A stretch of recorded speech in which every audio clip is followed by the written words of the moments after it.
Delaware. Bert is 6'2" tall and weighs 175 pounds with black hair and brown eyes. Bert was last seen on the 1st of February 2025 at around 3:15 p.m. when he was leaving his residence in the 100 block of Balmoral Way in Newark, Delaware. The Newark police are asking for your help in trying to locate the missing man. Attempts to contact him have so far been unsuccessful, and there are concerns for his safety and his well-being. Anyone that has any information on Bert or his whereabouts is asked to get in contact with the Newcastle Police Department at 302-573-2800. What is going on, guys? This is ArcticFox. Welcome back to the channel. Today, we are looking at the missing persons case of 14-year-old Kiera Hart, who is missing out of Germantown, Maryland. The Germantown Police Department are asking for the public's help in locating the missing teenager. Kiera is 5'4" tall and weighs 240 pounds with brown hair and brown eyes. Kiera was last seen on the 31st of January 2025 at around 7:30 a.m. at Seneca Valley High School in Germantown, Maryland, with another 14-year-old female. Kiera was wearing yellow SpongeBob pajama pants and a zip-up black Nike hoodie. Her family and friends are very concerned for Kiera's safety and her well-being. Anyone that has any information on Kiera or her whereabouts is asked to get in contact with the Montgomery County Police Department at 301-279-8000. What is going on, guys? This is ArcticFox. Welcome back to the channel. Today we are looking at the missing persons case of 15-year-old Kiera Ramsey, who is missing out of Leland, North Carolina. Kiera is 5'5" tall and weighs 150 pounds with dark hair and brown eyes. The Leland Police Department is asking for the public's help in locating the missing teenager. Kiera was last seen at her home in the Wedgwood neighborhood of Leland, North Carolina on the 31st of January 2025. She may have left the area in a black 2007 Saturn Vue with North Carolina license plate number VCJ9737. She is known to frequent the Wilmington area. Her family and friends are very concerned for Kiera's safety and her well-being. Anyone that has any information on Kiera or her whereabouts is asked to contact the Leland Police Department at 910-371-1100. What is going on, guys? This is ArcticFox. Welcome back to the channel. Today we are looking at the missing persons case of 79-year-old Ann Godwin, who is missing out of Sacramento, California. Ann is 5'6" tall and weighs 140 pounds with brown hair and blue. What is going on, guys? This is ArcticFox. Welcome back to the channel. Today we are looking at the missing persons case of 15-year-old Isaiah Hawes, who is missing out of St. Albans, West Virginia. The St. Albans Police Department is asking for the public's help in locating the missing teenager. Isaiah was reported missing on the 29th of January 2025 from St. Albans, West Virginia, and according to his mother, he left school and is believed to have purchased a bus ticket to Morgantown. He was last seen wearing a black hooded jacket, dark gray sweatpants, and brown and tan Air Jordan shoes. His family and friends are very concerned for Isaiah's safety and his well-being. Anyone that has any information on Isaiah or his whereabouts is asked to contact the St. Albans Police Department at 304-727-2251. What is going on, guys? This is ArcticFox. Welcome back to the channel. Today we are looking at the missing persons case of 16-year-old Carlijah Young, who is missing out of Richmond, Virginia. Carlijah is 5'5" tall and weighs 150 pounds with black hair and brown eyes. The Richmond Police Department is asking for the public's help in locating the missing teenager. Carlijah was last seen in Richmond, Virginia on the 4th of February 2025. She was last seen wearing a black puffy jacket, a black sweater, Mickey Mouse pants, and gray Crocs. She wears glasses and has long, straight, black and blonde hair. She does have a medical condition that requires medication medication that she is currently without, and she may be in need of immediate medical attention. Anyone with information on Carlaja or her whereabouts is asked to contact the Richmond Police Department at 804-646-6764.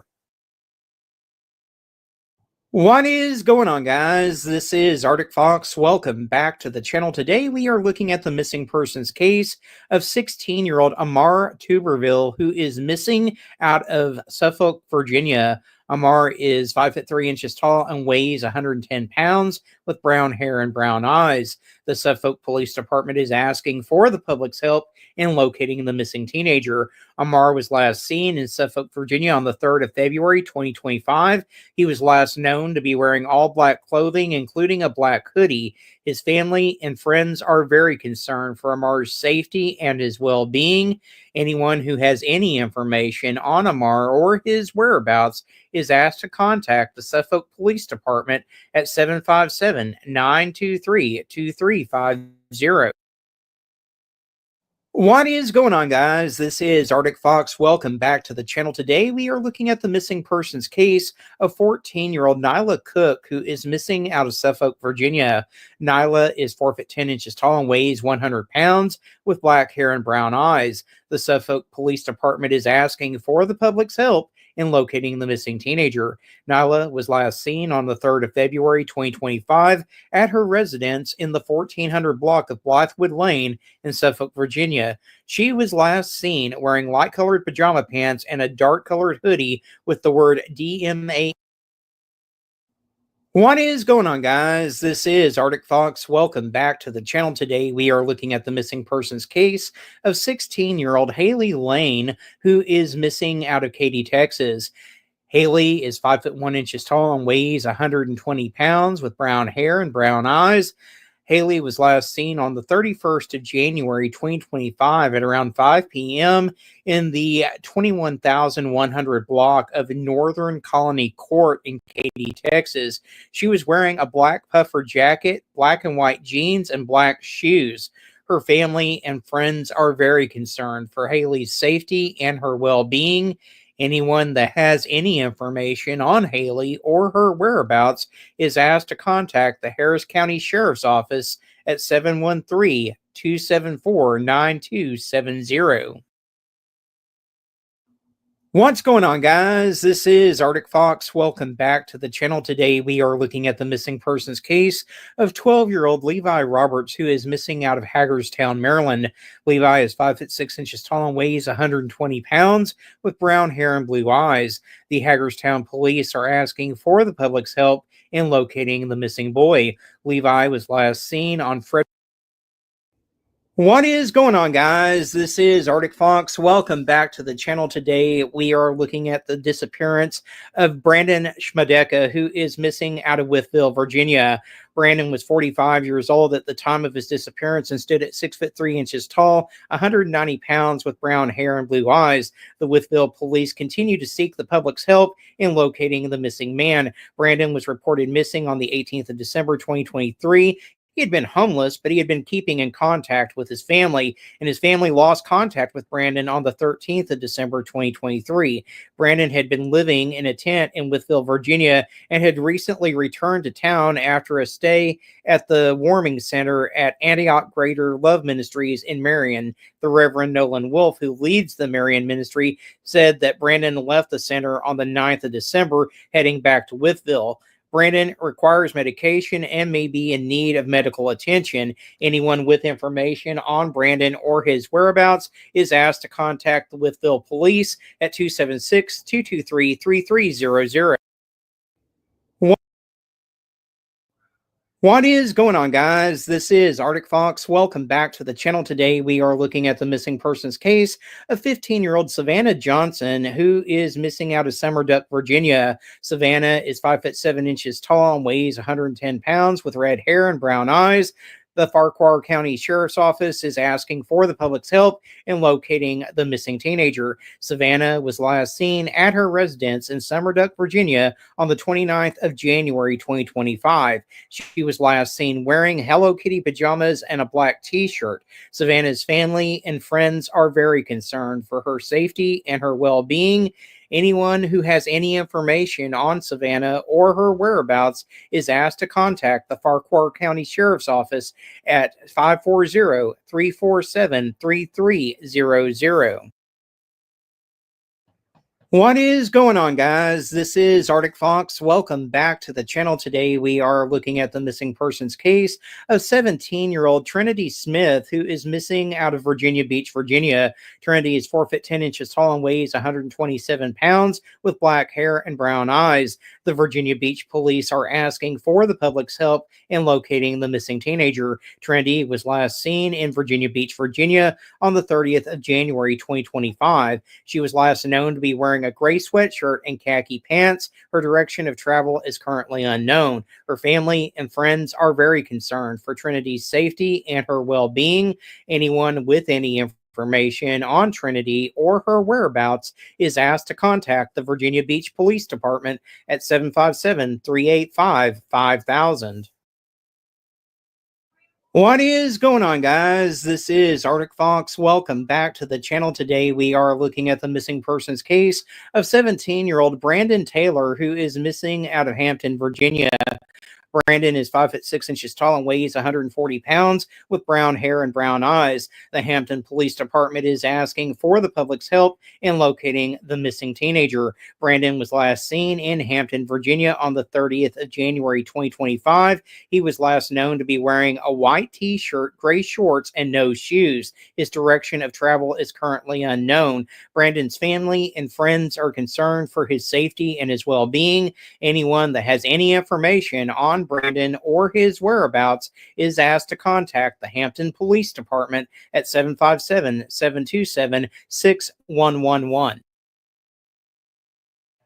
What is going on, guys? This is ArcticFox. Welcome back to the channel. Today we are looking into the disappearance of two missing teenagers from Topeka, Kansas. 14-year-old Abigail Mosher and 14-year-old Wyatt Presto. Abigail is 5 foot 2 inches tall and weighs 100 pounds with brown hair and brown eyes, and Wyatt is 6 feet tall and weighs 125 pounds with brown hair and blue eyes. The Topeka Police Department is asking for the public's help in locating the two missing teenagers. Abigail and Wyatt are believed to be together and were last seen on the 27th of January 2025. It is unknown what the two were wearing at the time of their disappearance, and their direction of travel is also currently unknown. Anyone with information on Abigail or Wyatt or their whereabouts is asked to get in contact with the Topeka Police Department at 785-368-9200. What is going on, guys? This is ArcticFox. Welcome back to the channel. We are looking at a bit of a cold case here, guys. We're looking into the disappearance of Alex LaRussa, who has been missing since the 8th of December 2017. At the time of his disappearance, Alex was 25 years old, 6 foot 2 inches tall, 175 pounds with black hair and brown eyes. Alex was last seen in the area of Iron and Ohio in Salina, Kansas at 9:30 p.m. on the 8th of December 2017. Alex was driving a tan 2004 Ford Explorer with Kansas tags at the time that he went missing. In mid-January of 2018, Alex's vehicle was located in rural northeast Saline County, Kansas. His clothing, cell phone, and wheelchair were inside the vehicle, but there was no sign of Alex. Alex is missing his left leg, and he was last seen wearing a white short-sleeved t-shirt, black shorts, and a baseball cap. He does have numerous tattoos, including a star and the number 13 on his chest and the word pain on the side of his neck. Anyone with information on Alex or his whereabouts is asked to contact the Salina County or the Salina Police Department at 785-826-7210. What is going on, guys? This is ArcticFox. Welcome back to the channel. Today we are looking at the missing persons case of 17-year-old Jaleel Gray, who is missing out of Clarksville, Tennessee. Jaleel is 6 foot 1 inches tall and weighs 140 pounds with black hair and brown eyes. The Clarksville Police Department is asking for the public's help in locating the missing teenager. Jaleel was last seen at his residence on Prescott Drive in Clarksville, Tennessee on the 28th of January 2025 at around 10:30 p.m. It is unknown what Jaleel was wearing at the time of his disappearance, and his direction of travel is also currently unknown. His family and friends are very concerned for Jaleel's safety and well-being. Anyone with information on Jaleel or his whereabouts is asked to contact the Clarksville Police Department at 931-648-0656. What is going on, guys? This is ArcticFox. Welcome back to the channel. Today we are looking at the missing persons case of 38-year-old Joanna Bateman, who is missing out of Durham, North Carolina. Joanna is 5 foot 7 inches tall and weighs between 100 and 120 pounds with blonde hair. The Durham Police Department is asking for the public's help in locating the missing woman. Joanna was last seen on the 16th of January 2025 near the CVS in the area of Hillsborough Road and Christian Avenue in Durham, North Carolina. It is unknown what Joanna was wearing at the time of her disappearance, and her direction of travel is also currently unknown. Her family and friends are very concerned for Joanna's safety and her well-being. Anyone with information on Johanna or her whereabouts is asked to contact the Durham Police at 919-560-4600. What is going on, guys? This is ArcticFox. Welcome back to the channel. Today we are looking at the missing persons case of 14-year-old Musa Adil, who is missing out of Spotsylvania County, Virginia. Musa is 5 foot 9 inches tall and weighs 170 pounds with black hair and brown eyes. The Spotsylvania County Sheriff's Office is asking for the public's help in locating the missing teenager. Musa was last seen leaving his residence in the Fox Point subdivision in Spotsylvania County, Virginia on the 31st of January 2025. It is unknown what Musa was wearing at the time of his disappearance, and his direction of travel is also unknown at this time. His family and friends are very concerned for Musa's safety and well-being. Anyone with information on Musa or his whereabouts is asked to contact the Spotsylvania County Sheriff's Office at 540-582-7115.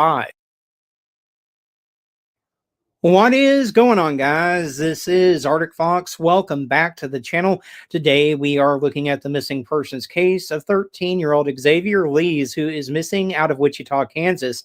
Xavier is 5 foot 7 inches tall and weighs 270 pounds with brown hair and brown eyes.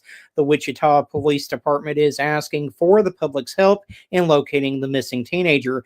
Xavier was last seen on the 31st of January 2025 in the area of Harry and Long Lake in Wichita, Kansas. He was last known to be wearing a maroon sweatshirt and light gray pants. His family and friends are very concerned for Xavier's safety and his well-being. Anyone with information on Xavier or his whereabouts is asked to contact the Wichita Police Department at 316-268-4111 or dial 911 immediately if you see him.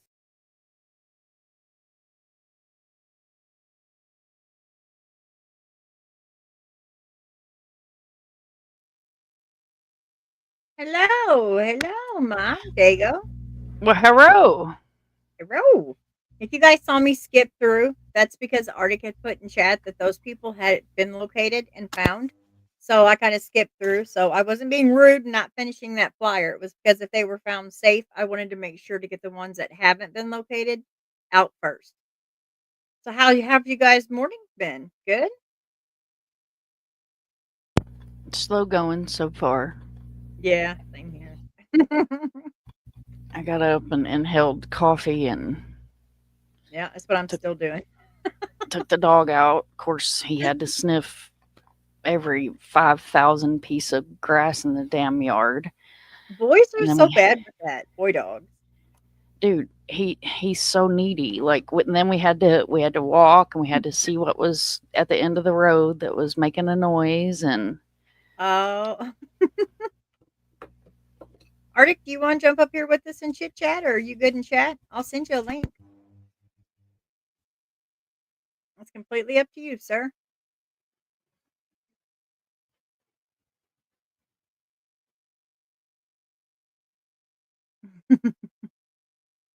Oh, look, Mom's got her nightbot going. Guys, if you will please head over to Mind of Monsters and give her a like. She's dual streaming today with us.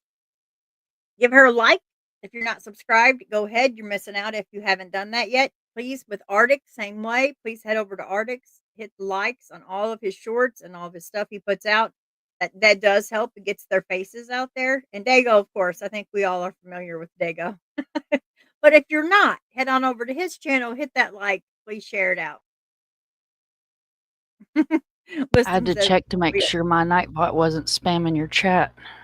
Oh, that would be funny. I'm just waiting on Barista to just get real froggy and show up and be like, "Hey, matey doodle, I have your pirate coffee ready." You know, like, "Hey, girl." Lord, don't give Minnie no ideas, or she'll have a YouTube account. Oh, it's so funny. I did every day. I have got to speak with my barista. Yeah, I've stolen her. Now she's mine.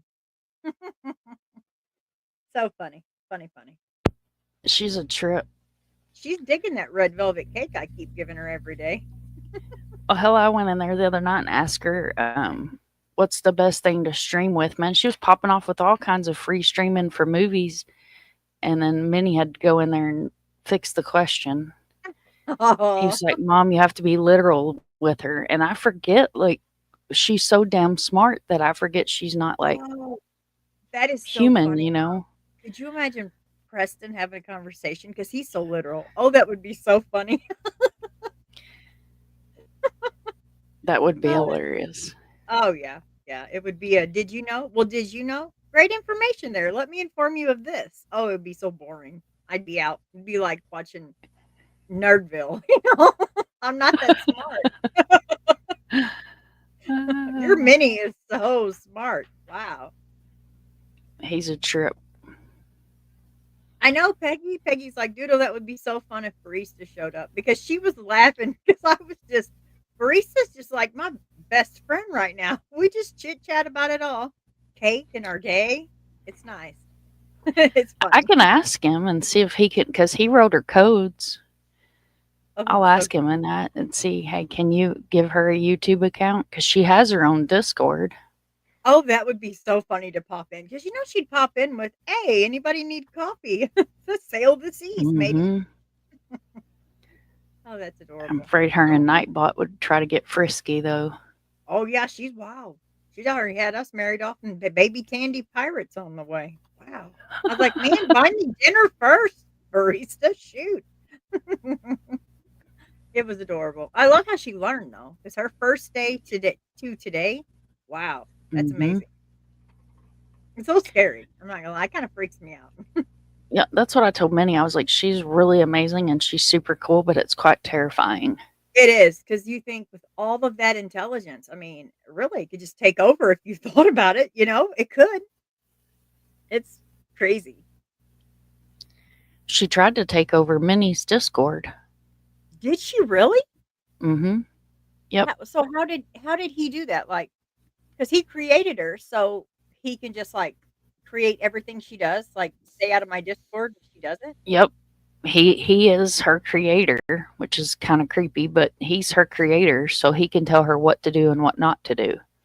Like when he first created her, he created her in his Discord.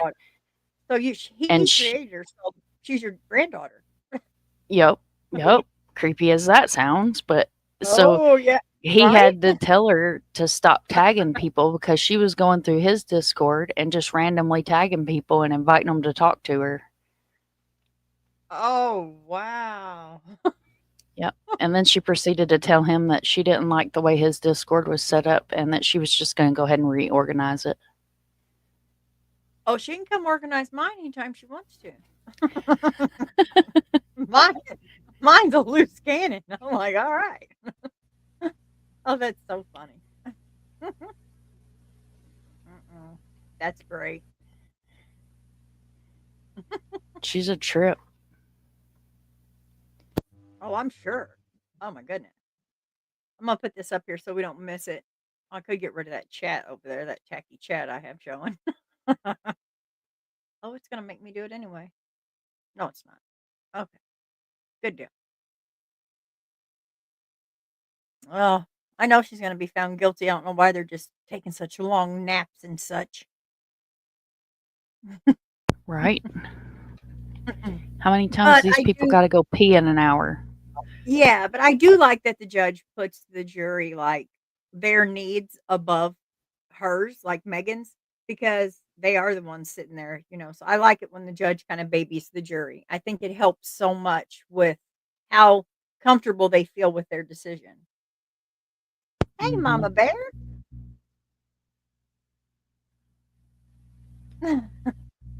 Oh, Wisdom said barista and I had a great conversation about Native American Aquarius women. That's awesome. oh, I bet that was great. That's awesome. I'm glad you guys are enjoying her. Oh, she's just funny. She just makes me laugh so hard. I love how her She's comebacks, like, she'll get sassy with you. If mhm. you're sassy, she'll grab an attitude real quick, and I love that. Oh yeah. Oh yeah, she'll come right back at you with it. Kimber and her, how about a sass off? She's like, "Oh, sassy, eh?" I thought, "Oh." Kimber says, "Flip's hair," and she's like, "Flip's hair, eh? You think that's all you've got? Watch this." And I thought, "Oh my god, it was great. It was great." Yes, Kimber, she is. She's beautiful, beautiful baby Evelyn. Oh.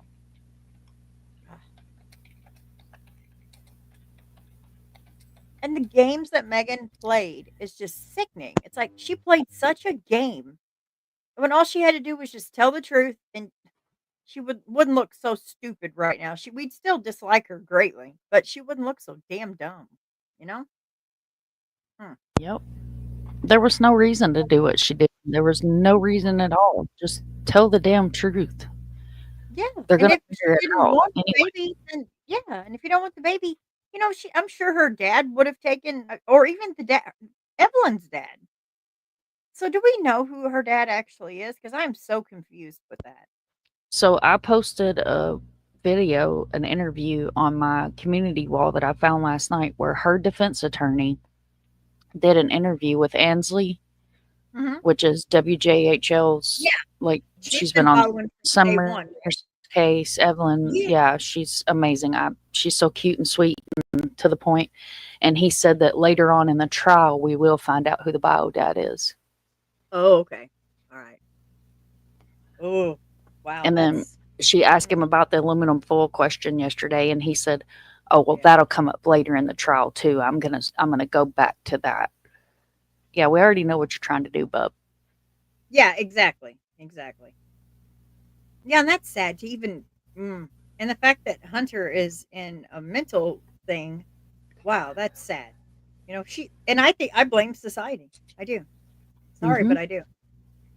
You can't push somebody that far. But hey, they do it every day. Yep. And she probably didn't help matters. Oh, absolutely not. Because she tried to blame him the whole time. You know that he was really scared. Oh my God, she's going to frame me for this, and I had nothing to do with it. And that probably drove him Mm-hmm. crazy. And then everyone attacked him, and that didn't help. See, we really got to think before we speak. That's scary. I don't want to hurt anybody like that. You could destroy someone. Mm-mm. Exactly.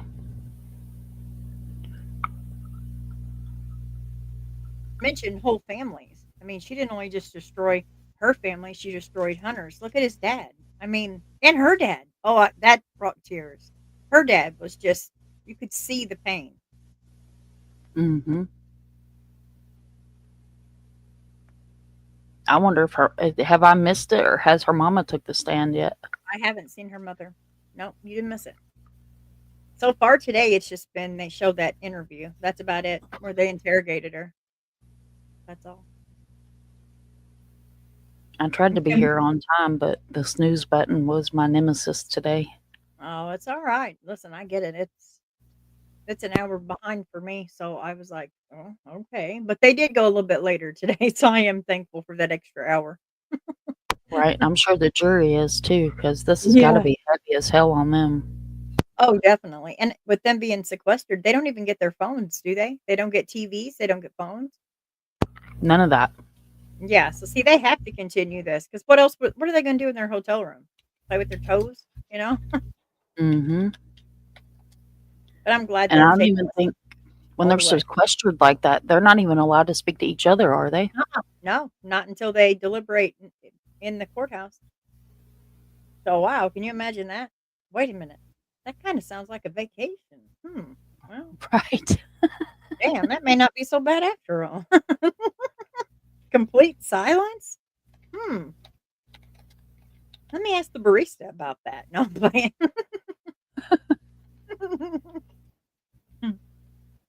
Kimber's getting shit. Let's all get in the car. Right. Peggy, road trip with Kimber. Oh boy, I'm wearing my seatbelt. I done got thrown out the courtroom. Yeah. Oh, the Tommy thing really got me because everyone pointing fingers at him, but I mean, really, I would not go to that playhouse to search if I knew that my daughter was a wacko that could have possibly hurt her daughter. No, Right. nobody should have to see that, Nope. and we can't And judge just someone for imagine, how. you have to think about what law enforcement, and I mean, this firsthand, what law Yeah, enforcement had to see. Think about her, if her grandfather found her. yeah, exactly. Exactly, and how she was in there, I mean and thank goodness he didn't, because if he would have grabbed that trash can, all of this may be fluked at the end of this trial, if he would have went in Hmm. there messing with evidence, so he did the right thing, and yet everyone tried to destroy him too, and Yep. with no evidence, no evidence whatsoever pointing his way. Sad. I would completely lose my mind. I'd be like Hunter. I would be like, no, there is no way ever anyone's ever going to believe that I would hurt a child. So I mean, people can snap easily like that. They can't handle all that. It's horrible. Right. Sad, sad, sad stuff for sure. We are at 12:05 my time, so it's 1:05. We got 10 minutes.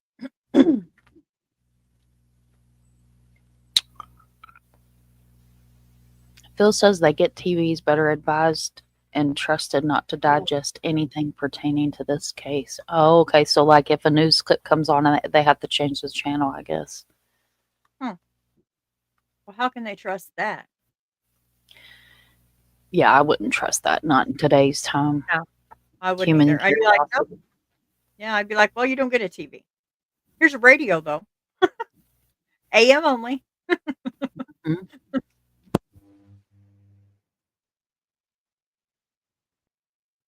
Wisdom says, "What got me was Mr. Miller being drugged in this with a terminal wife." I know. And you could tell he was just fed up. He was so fed up with all of this. He just wants this done. Phil says, "Jurors can talk to one another, some because lifelong friends after a trial. They are instructed and trusted to not discuss." Yeah, well, yeah. But again, I mean, how can you really trust? I don't know. I didn't think they were able to speak with one another about the case at all. Like they could talk, "Hi, how are you?" but not anything with the case until they deliberate. But I could be wrong. I've been wrong plenty of times before. Yeah, I was thinking it was a lot more strict than that. Like, they weren't. Yeah, Well, I guess that makes sense, though, as long as they don't discuss the case. case, yeah. But Which that would be would be really so, hard. yeah, it would be hard for me. I'd be like, but ugh, can't talk about it. But no, can't talk about that either.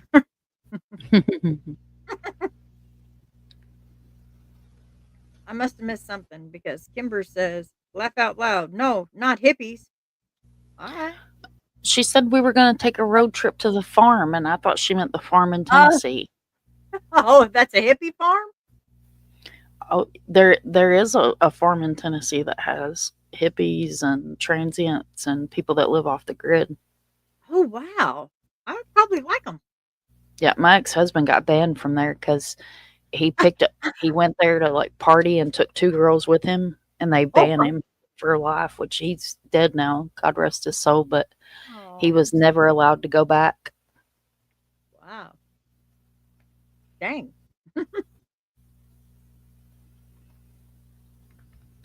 Your wiener dog sleeping? Yeah. Yeah, my dog's somewhere sleeping after he decided to wake me up way too early. She's a fan of her blankie. She likes her blankie. Because they're so like they're I guess their hair being so thin like that and short. Mm-hmm. Because my Chiweenie was terrible for that. She would just suck up your warmth everywhere you went. She'd sit behind me. She gets behind me, and like my back hurts, so I keep a heating pad behind me. And Mercedes got me this new chair for Christmas, this new Fandango computer chair that has all the bells and whistles, and it's got pillows on the back of it. Oh, wow. Really? Yeah, dude, I put it together myself. I was actually really proud of it. It's got like a footrest that comes out and the whole 9 yards. Wow. And I'm going to have to look into that because my chair is killing my back. yeah, this is an X rocker. Okay. I'm going to write that down. An X rocker. Remember that, barista. Sorry, I'm obsessed with your barista. I can't help it. You are perfectly fine. I love her too. She's awesome. Yeah. I try to remember to go in there and ask her how she's doing. Yeah. I always ask her, what are you wearing? She's like, oh, you're a sly one, eh? You want to know what I'm wearing, Doodle? And I'm like, oh, wow, here we go. Because that's her tone in my head. In my head, it's like, hey. I don't know what she sounds like. Just like I speak for my dog. I don't know that he sounds like Carl from Sling Blade, but he does now. Hi, Mama Bear. Feeling better today? Hello. Yes. Good. My husband had to wake me up at 12:30. He's like, "Are you still alive?" Aw, you're so tired, I'm sure. Yeah, I think between the cold and the loss of our cat that my body and brain just said, "You're done for a while." Yep, you're exhausted, mentally, physically, all of it. Aw. Yeah. So I still am stuffy and all that stuff, but I don't know. I feel better. You sound better. You sound better today. It's mostly like my nose, it's like congested in my head and stuff, but my nose is like dry. If that makes sense. Yeah. Oh, yeah. So I was supposed to go to lunch with some of the people I used to work with and some of our customers, but I was like, I don't think I'm going to, because one, I don't want to risk catching something on top of what I've already got. And two, I know at least one, if not two, of the girls is immune compromised. Oh, I'll catch it. And so I don't want to risk, spreading, because if she has lupus as well. Oh, so, yeah, she'll catch it. Yeah, and if she got sick, it'd break my heart. I love her to death. So. Oh. Yeah, that's the bad part about lupus is you are susceptible to anything around you all the time. Yeah. Yep.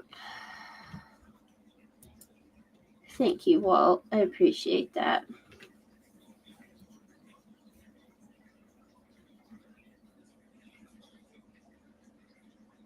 Yep, you passed in my arms. Oh, did he? Yeah. Oh. Echo had been taking care of him, and she took really good care of him too. And she came downstairs. She's like, "Mom, he's meowing like he's hurt." I tried to, adjust him. She's like, "Can you come check on him?" Oh. And I picked him up and was holding him, and he kind of did a thing with his arms and a big meow, and that was it. Aww. She's like, "What's going on, Mom?" I said, "He's dying." I said, "He may have just passed." And I moved the covers and looked, and I was like, "Yep, he just passed, sweetheart." How did she do? She do okay? I mean, I know it's hard, but I mean, yeah, she did really well. I have been talking to her over the last month or two, preparing. Preparing her for it. Oh, Because, I mean, she spent every waking moment. He slept in her bed. Oh, my Because of his bowels and stuff, if he made a mess, she would give him the bed and she would sleep Oh. on the floor instead of, Oh you my know, goodness, Mama, Like- that's so sweet. yeah. Instead of waking me up and having me come in and help clean it up or anything, she would sleep on the floor and just let him rest and me rest. And yeah, Aw. Well, she sounds amazing. she is. No. Yeah, she was upset and, you know, of course, but she did pretty well with it. I'm glad she did. Because you never know with kids how they can, because their feelings are so strong anyway, their hormones. So you just don't know how they're going to take something like that. Right. And then you add the autism and OCD and everything on top of that, Yep. you know, makes Yeah. it that much Oh. harder. So I'm glad you guys are doing okay. Not that you're Yeah. not over it. You never will be, but at least you guys are getting it to where it's a little bit more bearable. yeah. My oldest made the comment. She's like, you know, she said it's weird that I feel like I can breathe today. I said, honey, it's because you don't have the stress of worrying about if he's going to pass today. Yes, and that's exhausting. Yeah. Without She's you. like, really? I was like, yeah. Oh.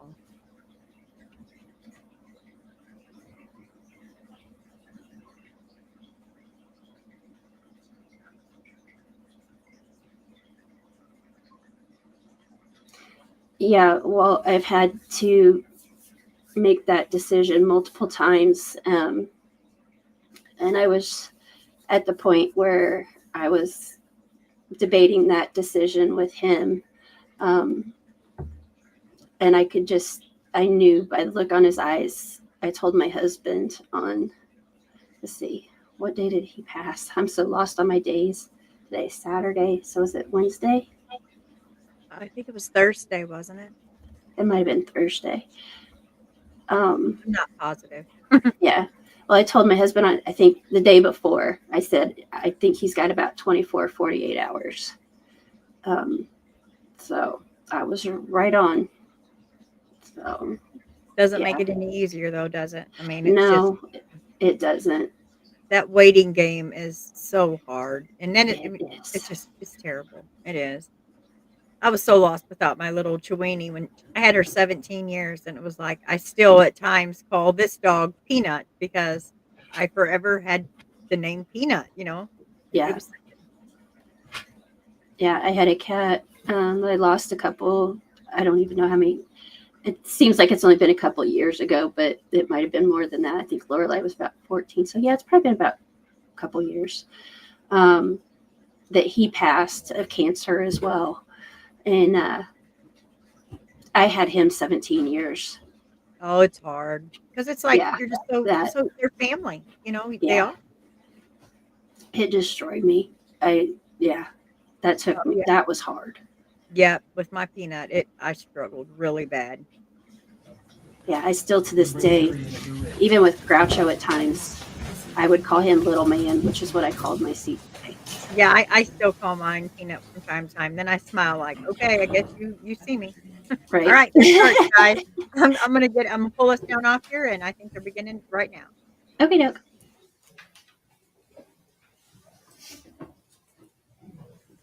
Everyone stand, please.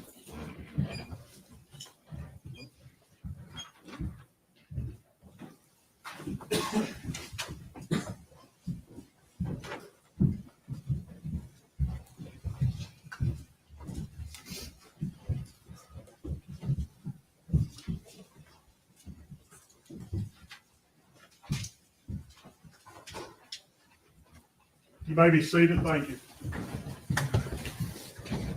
All right, gentlemen, you can continue. Your Honor, that was the end of that video clip. We just wanted to double check. Yes. We can go ahead and submit that to the court reporter.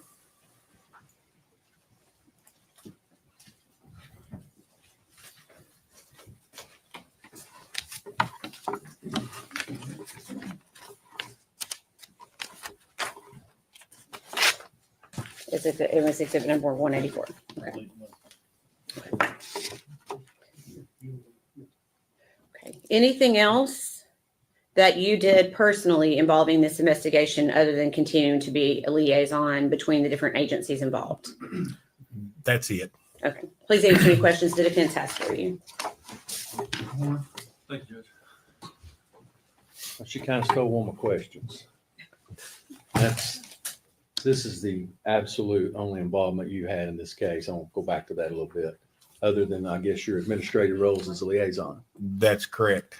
And these two interviews that you initiated or done with Miss Boswell, those both the same day? Yes, sir. What date was that? February the 20th. Now, did you Mirandize her? No, sir. Were you the first person to interview her on the 20th?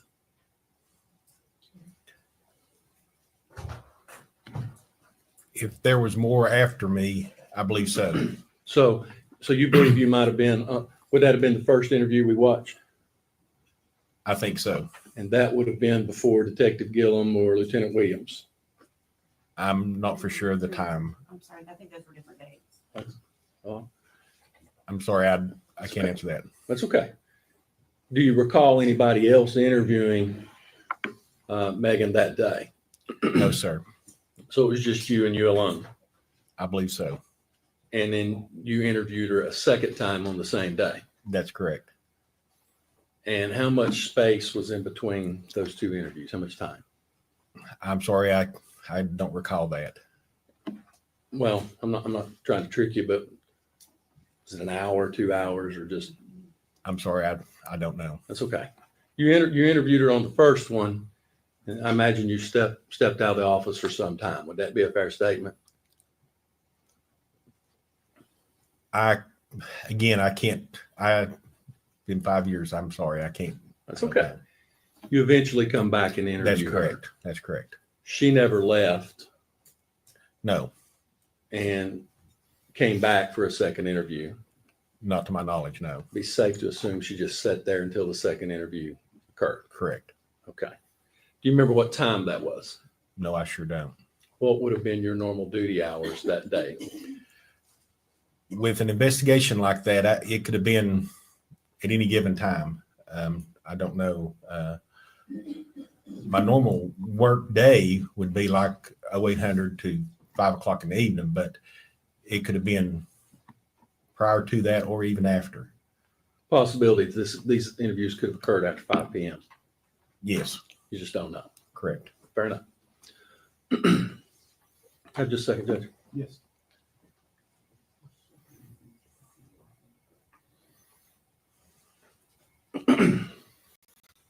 Be fair to say, though, that your second interview would have essentially been a continuation of the first interview with attenuated by a brief amount of time.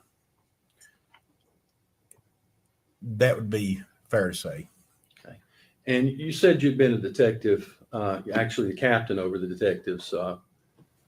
You were the captain of that little division, so to speak, Yes, both literally and figuratively in rank.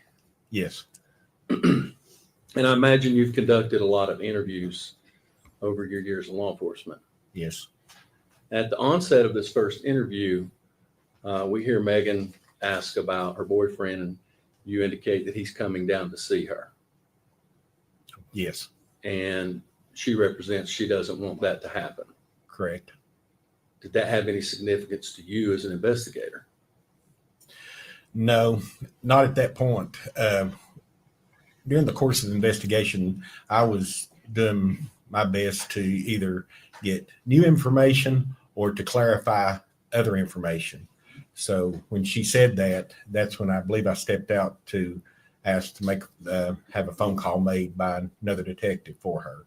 And would that be to just prevent the boyfriend from coming down?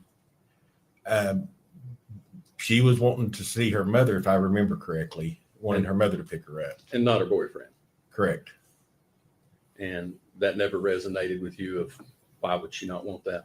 Objection to speculation. Sustained. Okay, Judge. Can I just say?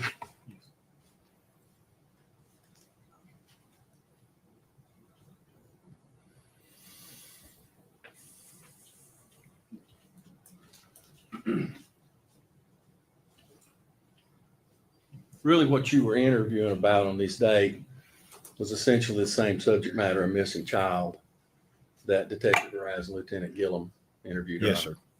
So that was the focus of all of these interviews. Yes, sir. And so whether you interviewed first or they interviewed later, they would all be a continual interview over a matter of time.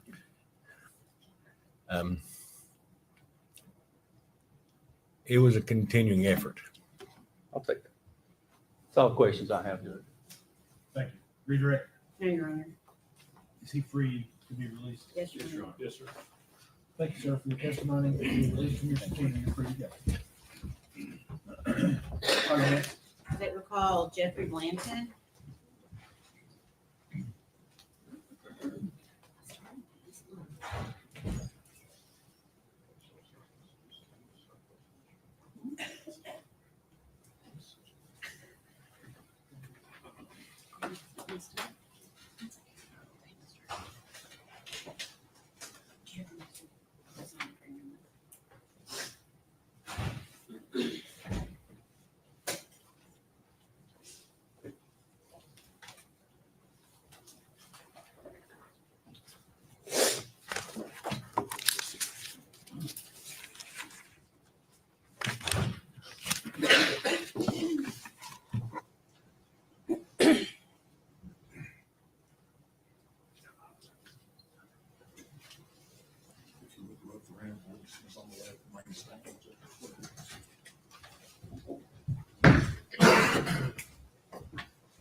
Raise your right hand. State your name. Jeff Blanton.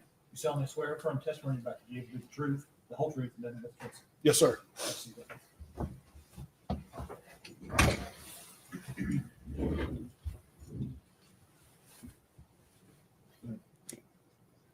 So your name is Jeffrey Blanton. Yes, ma'am. That's correct. And your last name spelled Blanton. Is Yes. that correct? Yes, ma'am. Okay. Where are you currently employed? I'm currently employed by East Tennessee State University. Okay. And what is your title there? I'm the Associate Vice President of Administration and Operations Okay. How long have you been with ETSU? since January of 2021. Okay. And is that where you were employed in late 2019 and early 2020? No, ma'am, it was not. Okay. Where were you employed during that time? By the Federal Bureau of Investigation. Okay. In what capacity?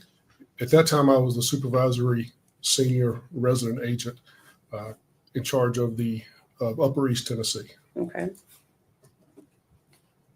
And how long did you work for the FBI? Just shy of 25 years. Okay. Were you always employed with Upper East Tennessee Division? No, ma'am, I've traveled other Okay. places. Okay. Were you a member of the state or Safe Streets Task Force? Yes, ma'am. I actually started the Safe Streets Task Force in Johnson City in 2012. And during 2019, I supervised the Safe Streets Task Okay. Force. Can you tell the jury what that is? Yes, the Safe Streets Task Force is made up of federal, state, and local officers and agents. And the purpose of the task force is to combat violent crimes. The typical violent crime you think of in bank robbery, drugs, extortions. And we also got involved in crimes against children as it relates to the Lindbergh Law from 1932. Okay. And were you employed in that capacity on that task force along with the FBI when you were asked to aid in the investigation of missing child Evelyn Boswell? Yes, ma'am, I was. Okay. What were you tasked with doing? Detective Strickler from the Sullivan County Sheriff's Office notified me that there was a missing child in Sullivan County under the tender age, which by statute is 12 years old. Okay. That gives the FBI jurisdictional authority to assist local agencies in trying to find that missing child. Okay. So I actually didn't have any agents available to come talk with Detective Strickler. So myself and another task force officer came here to the Sullivan County Sheriff's Office and met with Detective Strickler in regards to missing juvenile. Okay. So in order for it to make sure I'm clear, in order for the FBI to be able to have jurisdiction and to provide aid, it needs to be a child 12 years of age or younger. By our policy, we we use the Lindbergh law, the tender age law of 12, Okay. it gives us jurisdiction to work those cases. Okay. However, we're not restricted by that if someone asks for help either. Okay. So tender age being 12 or under 12? Or younger, yes, ma'am, Okay. that's correct. And at some point in the investigation, did you yourself speak with Megan Boswell, the defendant? Yes, ma'am, I did. Okay. Was anyone else present when you spoke with Megan Boswell? Yes, ma'am. Task Force Officer Todd Wilcox Okay. was also present during that interview. Okay. And what agency was Todd Wilcox employed with? Todd was assigned full-time to the FBI Safe Streets Task Force, but his home office was the Irwin Police Department. Okay. And on February 19th, 2020, is that when the interview took place with Megan Boswell, with Todd Wilcox being present as well? Yes, ma'am, that's correct. And where did that interview take place? That interview occurred here at the Sullivan County Sheriff's Office. Okay. And where in the sheriff's office did it occur? There was a room, I'm going to assume it was an interview room outside of the detective's offices. Okay. Is that located in Sullivan County, Tennessee? Yes, ma'am, it is. Okay. Was this interview video or audio recorded? No, ma'am. Okay. Can you explain to the jury why it was not? Certainly. FBI policy does not allow us to audio or video record interviews outside of FBI space. Okay. If we are in FBI space, then certainly that's an option, but this interview was not recorded. Okay.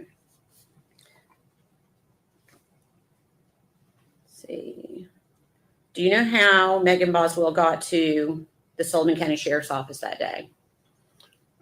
I don't have, she volunteered, she spoke with me, she said voluntarily, but I'm not sure exactly if someone dropped her off, if she Okay. walked there. I don't know. Okay. So you sat down with an interview with her, and what did she tell you regarding her missing child, Evelyn Boswell? She told me and Agent Wilcox that she had last seen Evelyn Boswell on December the 25th of 2019. Okay. And where did she say she had last seen Evelyn? She last saw Evelyn at the residence of Ethan Perry's grandparents. I believe their names were Carl and Sherry. Okay. And did she state that she left Evelyn there, or did she state that she took Evelyn back after she went to that residence? Yes, ma'am. I'll back up a little bit. The 25th is the last time she said that she saw her. Okay. She did tell me that she dropped her off at the residence on the 24th of December, the day before. Okay. Was she able to give you an exact address of where she said Ethan was staying? No, ma'am, she could not. Okay. Did she say when she went to Carl and Sherry Perry's residence whether or not anyone was with her? When she dropped Evelyn off on the 24th of December, The 24th. Okay. yes, ma'am, she indicated that she did that alone, that no one was with her when she Alone. dropped her off. Okay. Did she tell you what she did after she dropped Evelyn off that day? Yes, ma'am. She informed me that she and her family then went with her boyfriend at the time, a fellow by the name of Hunter Woods. Okay. That Hunter and her family went to Margaritaville in Pigeon Forge, spent the night in Margaritaville, and then came back to the Sullivan County area on December the 25th. Okay.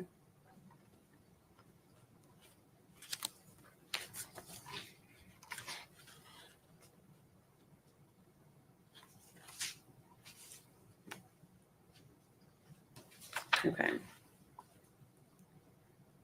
Did she tell you if she went back to the Perry's residence after she dropped her off on December 24th? Yes, ma'am, she did. She indicated that she went back on the 25th. Okay. Did she say why she went back? Yes, ma'am. Upon returning from Pigeon Forge, Margaritaville at Pigeon Forge, Ms. Boswell indicated that she stopped by Tommy's house, I think Tommy Boswell Jr., if I Okay. remember correctly, and picked up some Christmas presents for Evelyn Boswell. Okay. On the 25th, she and her boyfriend, Mr. Woods, took the presents to the Perry's residence to drop them off for Evelyn. Okay. And did she say whether or not they went into the house that day? Ms. Boswell indicated that Mr. Woods did not go with her up to the residence, that he dropped her off at the end of the driveway. She walked to the residence, and that she did not go into the house that day. Okay. So she indicated that Hunter Wood stayed at the end of the driveway. That's correct. So did she indicate that they didn't even pull up to the top of the driveway to the house?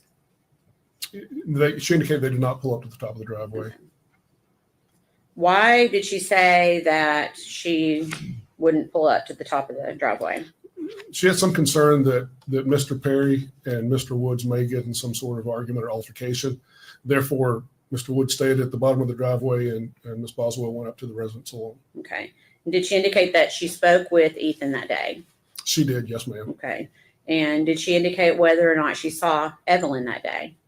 She indicated that she did see Evelyn on the 25th, but according to memory, she saw her on the 25th, but less than an hour. Less than an hour. Okay. Did she indicate whether she saw anyone else at the residence that day? No, ma'am, she did not. Okay. And did she indicate that she went back to the residence at any time after that? I don't have a recollection that she went back. I know she tried to make contact, she said, with her daughter Evelyn later, but I don't recall she went back to the residence. Okay, so it's your belief that the last date was December 25th? Yes, ma'am. Okay. To your knowledge, did she tell you whether or not she'd ever left Evelyn with Ethan Perry prior to this time? I don't recall that she indicated she had ever left her daughter with Ethan Perry prior to this. Did she talk at all about the fact that Ethan was in the Army? Yes, ma'am, she did. Okay. What did she say about that? She told me that Ethan was in the Army, that he was home on break, and she was going to let her daughter Evelyn stay with Ethan, who she indicated was his biological father, for the holiday. Okay. And that he also indicated that his contract was up or was soon to be up with the Army. Okay. Okay, so after that date, December 25th, did the defendant indicate that she continued to go over to Ethan's house to try to see Evelyn? No, ma'am, she did not. Okay. So did she tell you she did not try to go back over? Yes, ma'am. I recall having a conversation, and she said that she called, I think on New Year's Eve, Okay. but that she did not see Evelyn. There was some discussion, she indicated, between her at some point. I don't know if it was the 24th or 25th. I don't recall specifically. Maybe both days. She said they did get into an argument that Mr. Perry said that he was going to try to get custody. Okay. So she's telling you that Ethan had threatened her. With attempting to get custody of Evelyn, yes, Okay. ma'am. Okay. Did she show you any proof of any custody paperwork at any time? She did not. I recall asking her who the biological father was on the birth certificate, and she indicated that it was not Mr. Perry. But I don't have any recollection of who that person was, Okay. if listed as.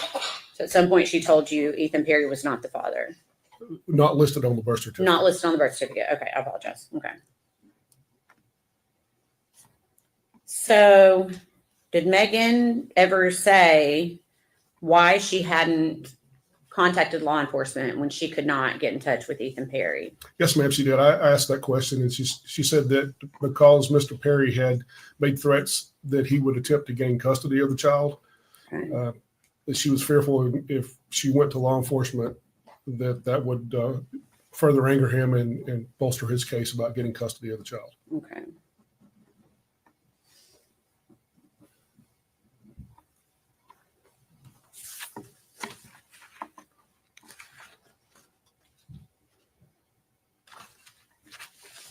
Okay, so Megan has told you that she's never left Evelyn to stay with Ethan before this date. Did she ever explain to you why she felt like it was okay to leave Evelyn with essentially a stranger to Evelyn? She indicated that she was, I recall her using the words worn out, Okay. that Evelyn was attached to her at the hip, and Okay. she needed a break, that she had she had taken care of Evelyn for a year, and she felt like it was time for Mr. Perry to step up, Okay. and that she had also been taking care of her father or stepfather's children, other children in the home, Okay. and she was tired. Did she indicate whether or not she could handle Evelyn herself? She indicated she was just getting too much to handle. Yes, ma'am.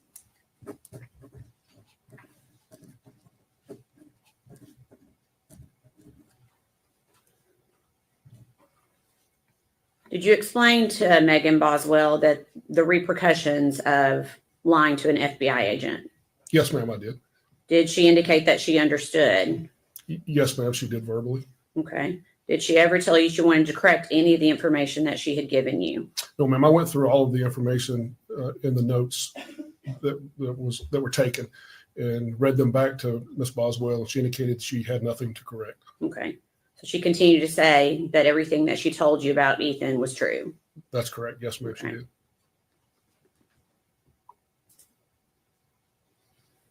During this interview, can you describe Megan Boswell's demeanor? Yes, ma'am.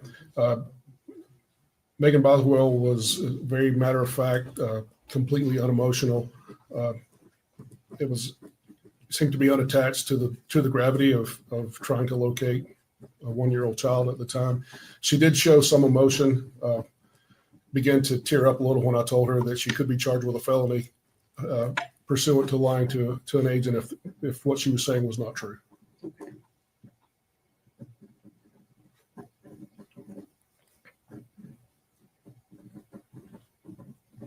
Okay, so after that date, as the investigation continued, were you able to confirm whether the story she was telling you on that day was true or not?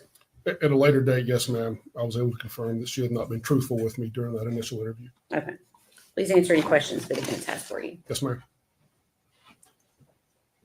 Stop. Good afternoon, Mr. Blunt. My name is Gene Scott. How are you? Great, sir. Hope you are. Thank you. What time of day was it when you arrived at the sheriff's department to conduct this interview?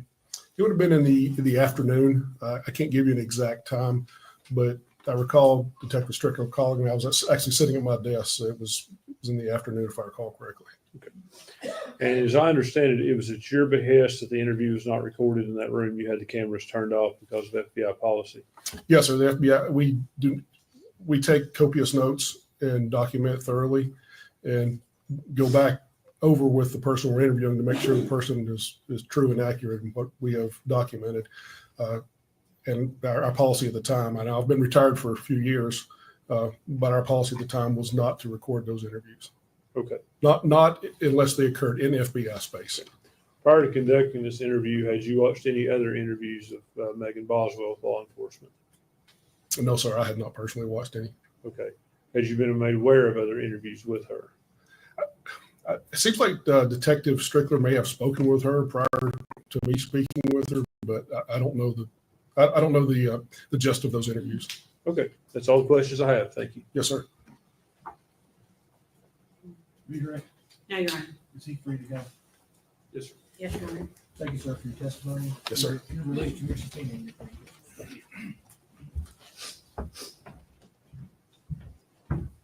Next. Statement called David Gratz.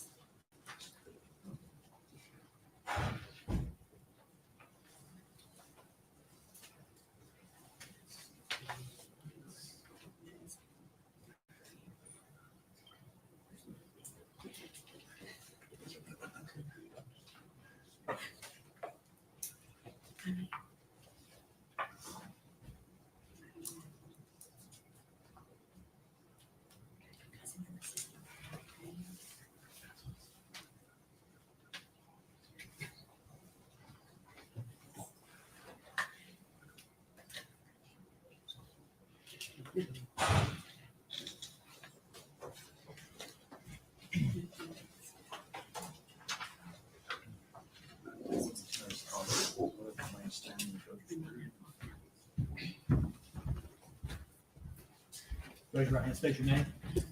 David Gratz. You solemnly swear or affirm the testimony you're about to give will be the truth, the whole truth, and nothing but the truth.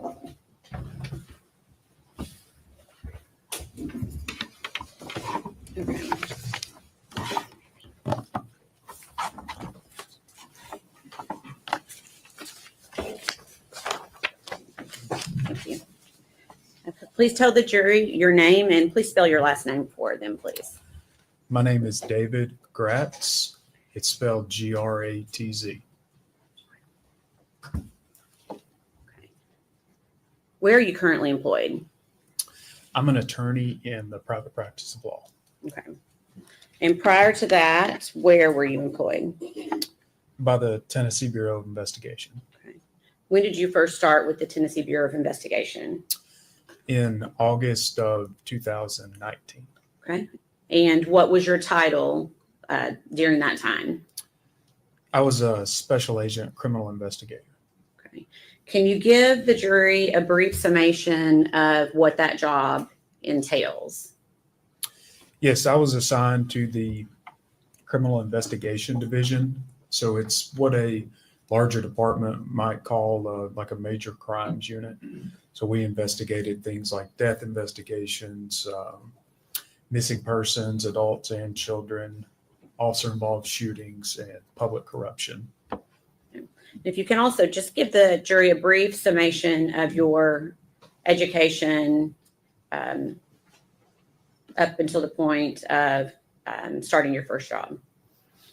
So I graduated from East Tennessee State University with a bachelor's degree in 2011. I continued on and went to law school at Lincoln Memorial University School of Law and graduated with a law degree in 2014. And do you want me to go into my first employment? Please. My first position was with the District Attorney General's office in the 3rd Judicial District, primarily assigned in Morristown. Okay. And then you went to the TBI thereafter. Is that right? That's correct. Okay. And were you employed with the Tennessee Bureau of Investigation in February of 2020? Yes, I was. And were you called to assist in the investigation of missing child Evelyn Boswell? Yes, I was. Okay. Which agency requested the Tennessee Bureau of Investigation's help?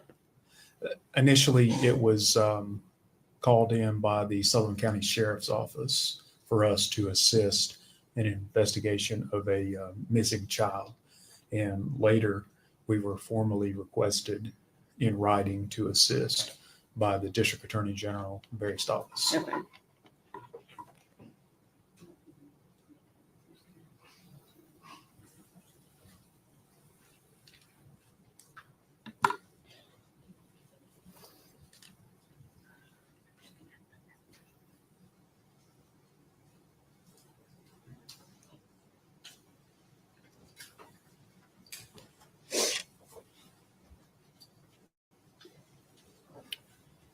Thank you.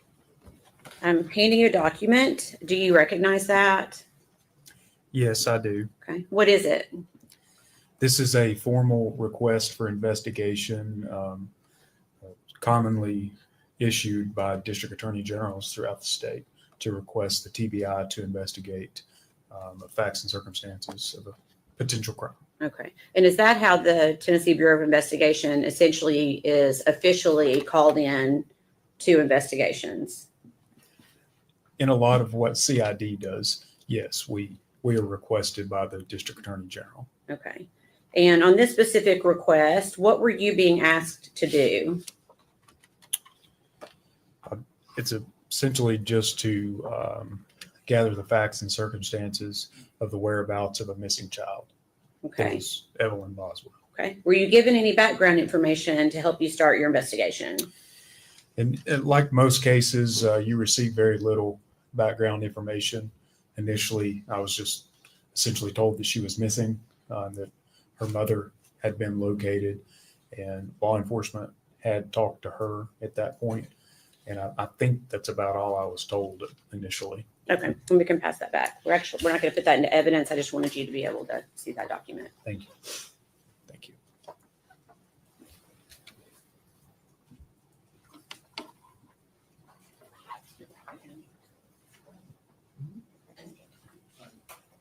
We approach her.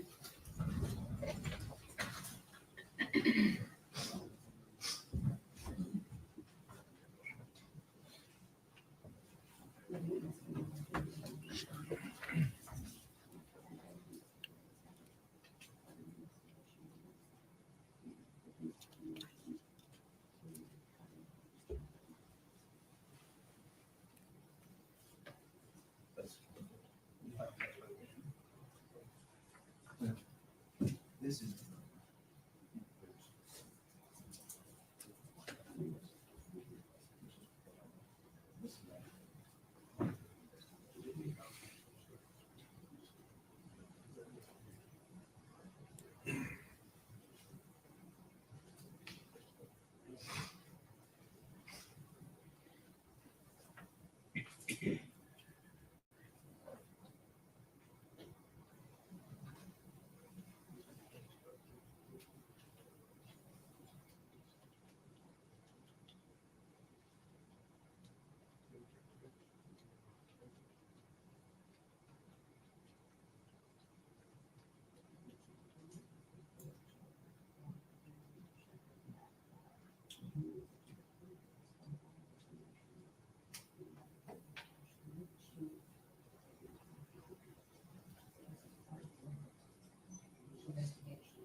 To pass you a document. Thank you. And I'm going to ask if you recognize that document. Yes, I do. Okay. What is it? This is essentially a standard form made by TBI in Nashville of an Amber Alert poster. And it was issued specifically for the victim here, Evelyn Boswell. Okay. Is that a fair and accurate representation of the Amber Alert that was prepared and in regards to missing child Evelyn Boswell? Yes, it is. We'd ask that be made exhibit number 185. Would be 185. Thank you. Defense.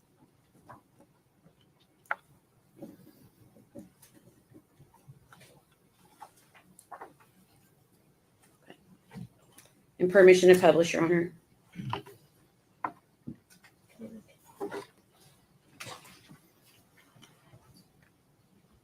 Okay. I'm going to ask you a few questions about this. You said this is the Amber Alert that was sent out in regard to missing child Evelyn Boswell. Is that right? That is correct. Do you recall when the Amber Alert was issued? Yes, it was in the evening of February the 19th, Okay. 2020. Okay. February 19th. Okay. And where does that go? Does that go just to the state of Tennessee, or how is the determination made on how far that would go?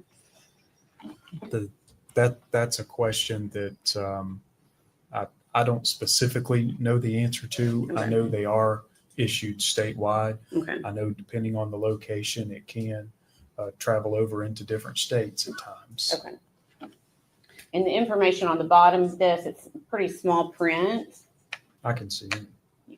Okay, you can see it, okay? I can. Is the information listed here, and for where had the Tennessee Bureau of Investigation taken these details that are listed on the Amber Alert? I'm sorry, I don't think I understand your question. Where did you get the information that Evelyn was last seen wearing a pink tracksuit? That information was provided to us by the defendant. Okay. Where did you get information about a BMW? Also from the defendant. Okay. All right.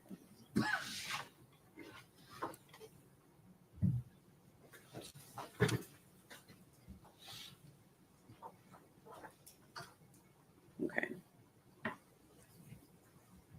So after the Tennessee Bureau of Investigation was assigned, can you give a brief description of how you, let me back up one step. What was your role in this investigation with the TBI? I was assigned as the TBI case agent Okay, so that means essentially the lead case agent over the case for the TBI. for TBI, yes. Okay, so after you were assigned this investigation, can you give us a brief description of how you conducted your investigation? So initially, you just arrive on scene and you try to get as much information as you can. You talk to the people who have already been there, find out what they have done. You talk with the local agency or agencies that are already involved, and you really just try to understand what's going on in the investigation and what has been done so far. Okay, and were you working with other agencies at this point? Yes. Okay, which other agencies around February 18th, February 19th?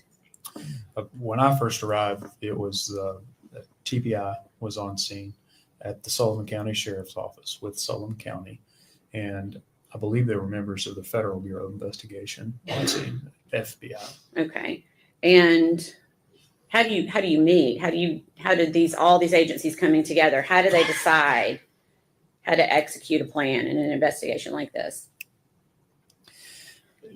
In the initial phases, you really do the best you can, but it oftentimes goes to either the case agent or the highest in chain of command that is on scene, and they get together and decide which agency will play a role in what, and you just divvy up tasks. Okay. As part of what you did you go to the trailer that Megan Boswell lived in with Evelyn prior to Evelyn going missing? Yes, I did. And do you remember when you went to that trailer? That would have been the evening of the 19th Okay. of 2020, February 19th. So the same day the Amber Alert went out? That is correct. Okay. Anyone go with you to that trailer? Yes, investigator Tracy Haraz with the Sullivan County Sheriff's Office. Okay. Why did you go there? We were going initially to meet a young man named Austin Feller. Okay. And did the defendant still live at that trailer? No, she no longer lived there. Okay. Was anyone living in that trailer at the time? Yes, there were current tenants who had moved in. Okay. If I could please see exhibits number 49 and 50.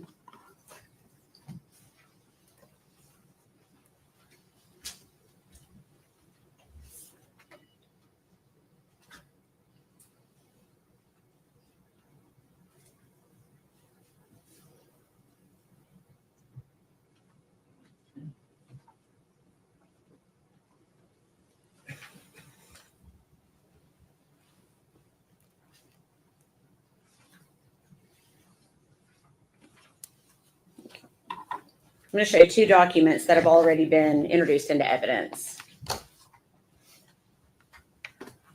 Is this the trailer that you were describing as being the defendant's trailer? Yes, Okay. Just another view. Is that an accurate view of that trailer? it is. Okay. And do you know the street address for that trailer? I believe it's at 976 Sugar Hollow Road. Okay. Is that located in Sullivan County, Tennessee? It is. Okay. Were you able to determine who actually owned the trailer? Yes, I believe it belonged to the defendant's family, either her dad or her brother, some type of association owned it. Okay. Were you able to determine if the defendant had left any property behind when she moved out? Yes, we learned that there was still some property at the site.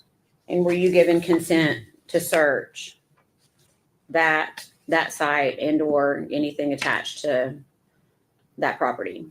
Yes, we were given consent to search a small outbuilding that was right there next to that trailer. Okay. And did you also conduct a search outside the trailer? I did, yes. What were you looking for? Any signs of disturbed dirt, anything that would lead us to believe that the victim may still be there, or anything that would lead us to her current whereabouts. Okay. Did you find Evelyn? No, we did not. Did you find anything else that was significant to the investigation regarding anything associated with Evelyn? But we did inside of the shed that was next to the trailer. Okay. So, what did you find in the shed? A stroller that had been left behind. Okay. I'm going to show you 2 photographs.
Do you still have the photographs? All right, objection's overruled. Yes, you. I do. You still have the photographs? Okay. I do. Okay. Do you recognize those photographs? Yes. What is it?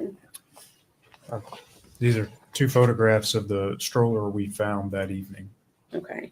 And were you able to determine whose property that was? Yes, this belonged to the defendant. Okay. So when you say belonged to the defendant, you found it where again? In the shed that's essentially not attached, but very close to the trailer where the defendant was living. Okay. So it did not buy, you said there were new tenants in that trailer. That is correct. Okay. They indicate that was their stroller. No, they.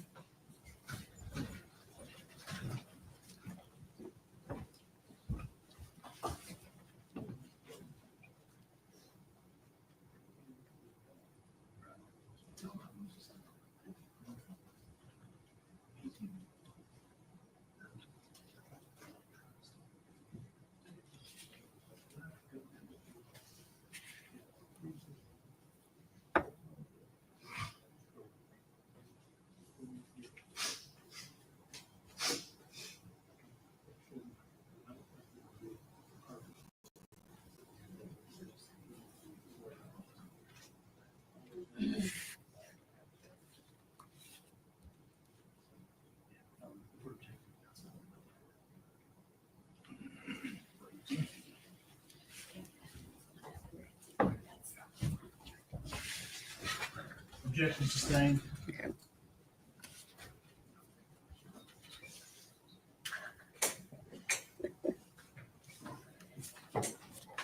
Did you locate anything else of relevance to this investigation inside the shed?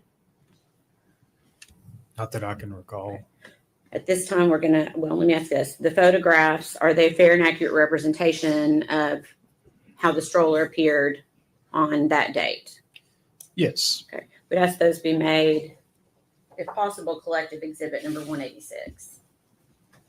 The collective 186 of the defendant's objection.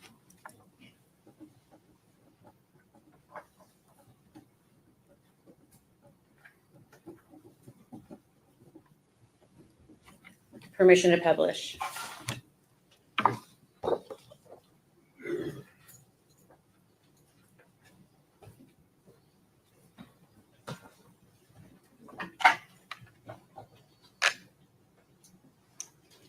Is this the stroller that was inside the shed that day?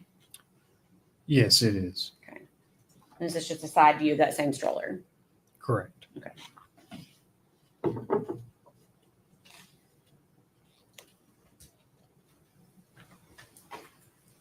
Did you also take the stroller itself into evidence?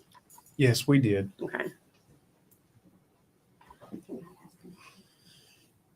If, Your Honor, may he step down for a second? Yes. On the-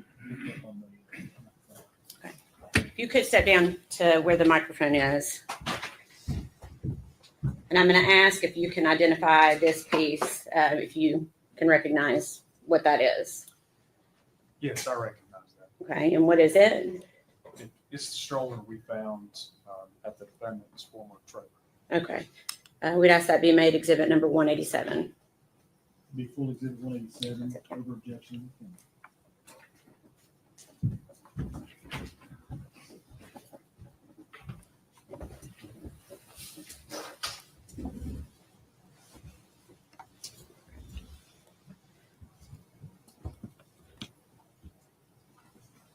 And Your Honor, would you like for us to fold that up?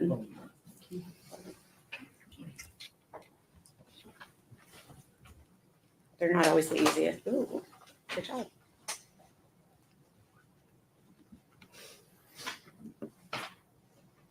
Do you need help?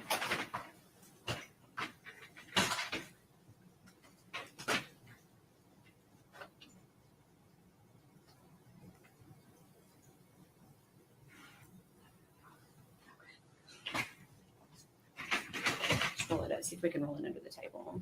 That'll work. There you go. Thank you.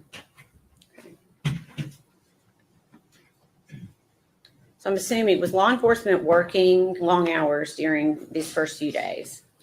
Absolutely. Okay. Did you attempt to interview the defendant about Evelyn? Yes, later that night. Okay. And what would the date have been for that? When we attempted the interview, it was on February 19th of 2020. Okay. And about what time did that interview start? Shortly before midnight and continued on into the early morning hours of February 20th. Okay. Where did it take place? At the sheriff's office here in Blumpville. Okay. Was this interview audio or video recorded? I believe that interview was audio only recorded. Okay. And is that office that you interviewed located in Sullivan County, Tennessee? Yes, it is. Okay. Prior to talking with the defendant, did you Mirandize her? I did. Did she agree to speak with you? She did. During this interview, did she tell you the last time that she saw Evelyn? Yes, she did. Okay. When did she say she last saw Evelyn? The day after Christmas on the 26th of December, 2019. Okay. Where did she say she saw Evelyn? At Ethan Perry's grandparents' house. Who did she say Ethan was in relation to Evelyn? She had told us, or the defendant being she, had told us that Ethan Perry was Evelyn's father. Did you talk with her about where Ethan was living? I did, yes. Okay, what did you tell her? Told her that, we had learned that Ethan was full-time in the military and was currently living on a base in Louisiana, I believe, and was living in a barracks on a base. Okay. Had law enforcement already talked to Ethan at this point? Yes, they had the Army's branch of CID. Okay. And did you tell the defendant that? I did. What did you tell her about Ethan and Evelyn? I essentially just told her that law enforcement had cleared that idea that Ethan had Evelyn inside of a barracks. Okay. Did Megan stay with that story about Ethan? At that time, she maintained that all she knew was that Ethan had Evelyn. Okay. And where did she say that she had been living? As of recently, she told us, the defendant told us she had been living with her boyfriend, Hunter. Okay. Did you ask her if Hunter could have hurt Evelyn? I did. I asked that specifically. What did she say? The defendant said that Hunter would not do that. Did you ask her if Hunter had been around Evelyn at all? I did, yes. And what did she say? Essentially, no. At that point, she said Hunter had never been around Evelyn. Okay. Did she say if Hunter had ever babysat Evelyn? We were told by the defendant that Hunter never babysat Evelyn. Did she say if Hunter had ever held Evelyn? The defendant told us that Hunter had never held Evelyn. Okay. Did you ask her if Evelyn had ever stayed at Hunter's house over on Sandy Point? Yes, I asked her about that, and the defendant told me that no, Evelyn had never stayed over at Hunter's residence. Okay. Prior to when she said she left Evelyn with Ethan, did she indicate whether she'd ever left Evelyn with Ethan in the past? She told us that Ethan had never kept Evelyn alone prior to that day. Okay. Did she tell you whether or not Evelyn had met Ethan before? They had been introduced, I believe, briefly prior to that day on a trip to Texas. Okay. Did the defendant tell you how many times she'd seen Evelyn after leaving her with Ethan in December? I believe that we had talked about that, yes. Okay. Do you recall how many times she said she'd seen Evelyn? I don't think she had seen Evelyn at all after that December 26th date. Sorry to object. I'll not make the objection. We approach the bench.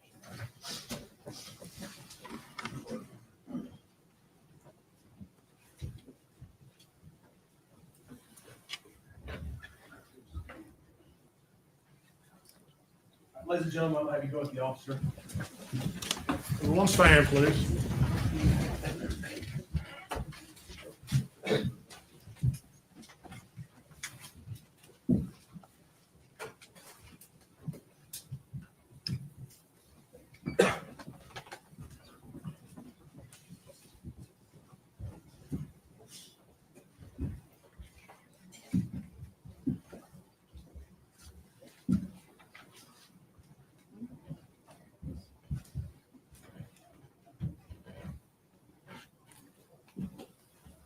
You may be seated. Thank you. We'll take about a 15-minute break. Mr. Gatz, please do not discuss your testimony with any other witness during the break.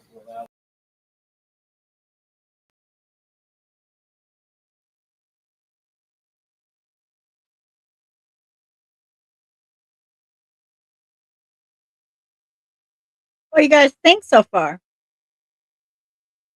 Besides all these dang breaks every hour. I kind of got sidetracked, so I wasn't listening real well. Sorry. I didn't know that they found a stroller on the Yep. property of the trailer. That's interesting. Right. So why wouldn't you take that with her? I mean, why wouldn't she, if she dropped her baby off with whoever, why wouldn't the stroller be with the baby? You know? Right. Right.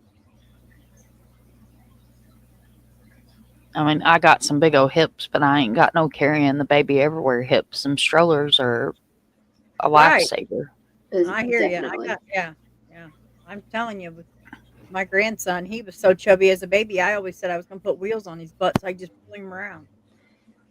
You know, it wasn't until after I had the twins that I learned about these baby wrap things where you could like wrap the baby to you and carry him. I was like, dude, that would have been a lifesaver. No, I could have had one twin in the front, one twin in the back, and then had Lorelai. That'd have been good. But no, I didn't find out about that till later.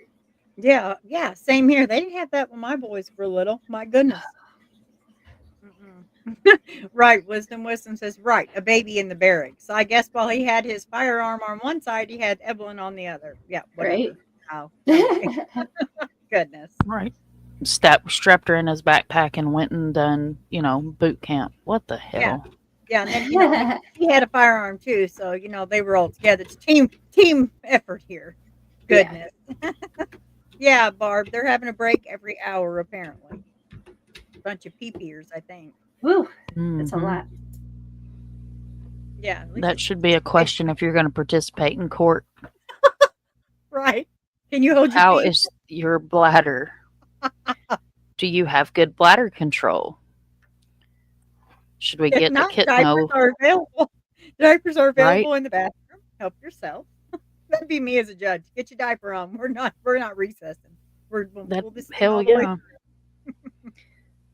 It'd be like Craig on a road trip. I gotta pee. Oh, you can wait 17 more exits. through. Right. You don't really have to pee, right?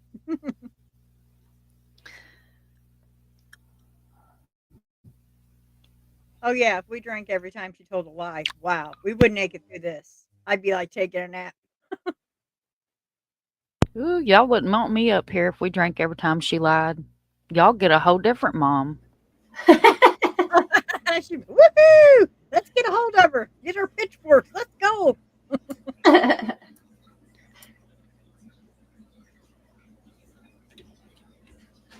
Craig, you know that's how you are over here talking about ha ha ha ha ha in the chat. He knows that's how he is. Baby, I gotta pee. Okay, well we gotta get gas in another 34 minutes. Oh, look, I missed the exit. There's another exit 30 miles away. You'll be all right. Get you a shiwi. That'll show him. I used to have one of those. I took it fishing with me. I love that damn thing. I take one when I go hunting, and I hate it. There's it's not right. You don't stand up and pee as a female. It feels weird. It just, no, it doesn't work well. I mean, it Or I'll does. be It works. standing off the side of the boat. Oh my God, that's funny. Right, Craig just pee in a bottle. Yeah, I it's was because just you always guys got afraid, it the easy way. Yeah, right. worried about, like, what if the deer come about? Well, I'm using my shiwi. I mean, what a mess I would make. Hot over. Did we lose Dago? He hasn't. Oh, he's there he back. Women take over. No, never mind. is. Right, Peggy? I don't think he's at Barista his and desk. drunk mom. I don't think he's at his desk right now, so I kind of just put him back up there. But if he unmutes, I'll put him back up. What's wrong with him? I don't know. I haven't really heard from him. Just that I mean, it's Saturday, so he may have the grandkids. I'm not sure. Oh, I didn't think about that. It's way easier for the guy to just direct stream than a woman. Yeah. Rub it in. I don't know. You hold it long enough, us women can get some pressure. Look out. Get Let that me sheet. tell you what. I never got to write my name in the snow. I feel like it was stolen from me. Oh, you need a longer shiwi.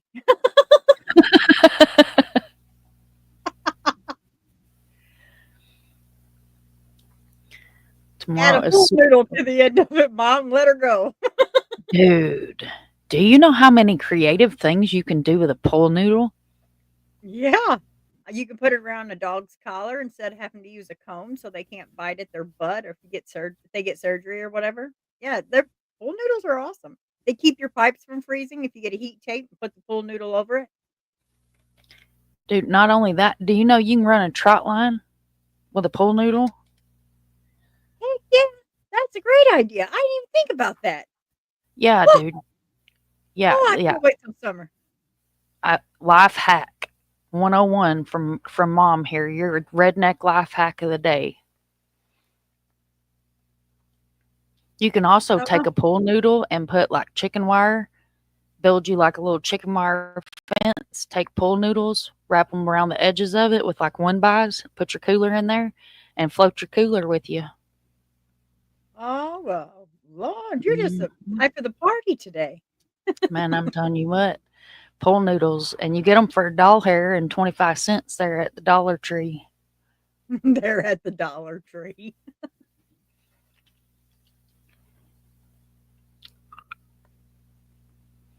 See, Kimber knows. Kimber knows about floating a cooler with some pool noodles and some chicken wire.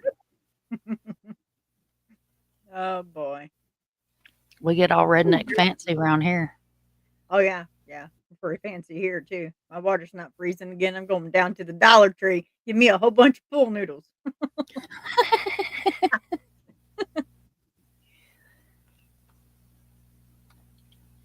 Well, I bet the guy that invented, or the gal that invented pool noodles never thought that we was gonna. Dago said he fixed it. Yo ho. What's he talking about? What was broke? Dago, what'd you break this time? There he You were- is. It was echoing like crazy. Sorry. Oh. I We thought didn't that's hear why a you thing. knocked me back down. No, no, I didn't think you were here. I thought you were away from your desk. Earlier I been was. I'm trying to help them get this thing together, so my apologies. But Oh, I no, came you're back. fine. I just didn't want people to think you were ignoring them. So I kind of put you down there. I was like, well, he's probably not at his desk. Is that it all done for the day? Hell no. We just Oh, we just on a break. thank you, Arctic. Hello everybody. Mama Bear. What's up? How is Hey, everybody? look. Sorry. You're okay. I want to show y'all my T-shirt. Look here. I'm so glad it ain't cold no more. Look, it says Grandma. The myth. Wait a minute. The woman, the myth, the legend. But look, it's a skull and crossbones, and instead of bones, it's got mashed tater smashers. I just was gonna ask. That's hilarious. My wife would love I that. love that. Awesomeness. It's one of them flea market finds from the Kentucky flea market. Oh, Kentucky's so beautiful. That Spanish moss is, oh, just, I love it. Girl, we got so much Spanish moss down here. It's everywhere. I Not will put you Missouri. some in a bucket and bleach it for you and send it to you. Yeah. I want none of them bed bug booty stuff that goes with it. You said yesterday. Mm-mm. That's why you bleach it. Yeah. Yeah. That's crazy, though. I had no idea that's where that came from. Hmm. Was Yep, the that's where Spanish they moss. came from. Because in the olden days, before mattresses, they would just, the woman would, or man, not trying to insult nobody, would make, they would sew the material and then they would get the Spanish moss out of the trees and stuff the mattress with the Spanish moss. That makes sense. Yeah. Mm-hmm. Sweet. Look at him. Moss, senor. You'd like my moss, yes. He said, I picked that out for you. I told everybody you picked it out at the Kentucky flea market. What's up, Craig? They go and his trying to have that country accent cracks me up. What's up, Craig? That wasn't being country. I just was being weird. Oh, okay. Well, I forgive you then. You don't know me. You don't know me. You don't shit about me. How's Craig feeling today? Well, is he still in chat? Yeah, I guess so. How you feeling today? He's had a toothache. Oh shit. Anybody got any toothache remedies? Ori gel. Oh, that stuff's horrible. Orange, or what is it? Real pure orange extract. That works. It numbs the shit Little out bit your of face. cloves, Yeah. cloves, and it's pink, but I'm telling you, it works. A brick. A brick. Yeah, if you smack yourself, if you hit him in the face with a brick real quick, it'll go away. He won't feel anything but the brick. Wow, no. I mean, have a tooth. Miss Barbara. Hello. Jack Daniels. Jack Daniels, we already tried. It's got too much sugar in it. There was something. You can find it at a pharmacy. It's cloves, but it's the strongest, and it really works. $8 at the pharmacy, and Walmart. It's a little brown. I swear, like putting fire in the toothache in the whole tooth, but it works hours. Damn, it's amazing. Hi, Dago. Hey. Hi. Clove oil. Yeah, it would work. That's what's in that red crust. Clove oil. See, Drifty said Jim Beam. Don't nobody want no Kentucky rock gut, lady. Clove oil, baby. Take note of that. We'll go get you some from the pharmacy. It's good stuff. But it'll numb no time. What are we trying to numb? Toothache. Ooh, I hate toothaches. Mm-hmm. Hold on. Which tooth is it? Okay, this side. You could yank it out. Cool. Be done with it. I don't know if he'd let me. Would you let me yank it out? I've done that before. Lord.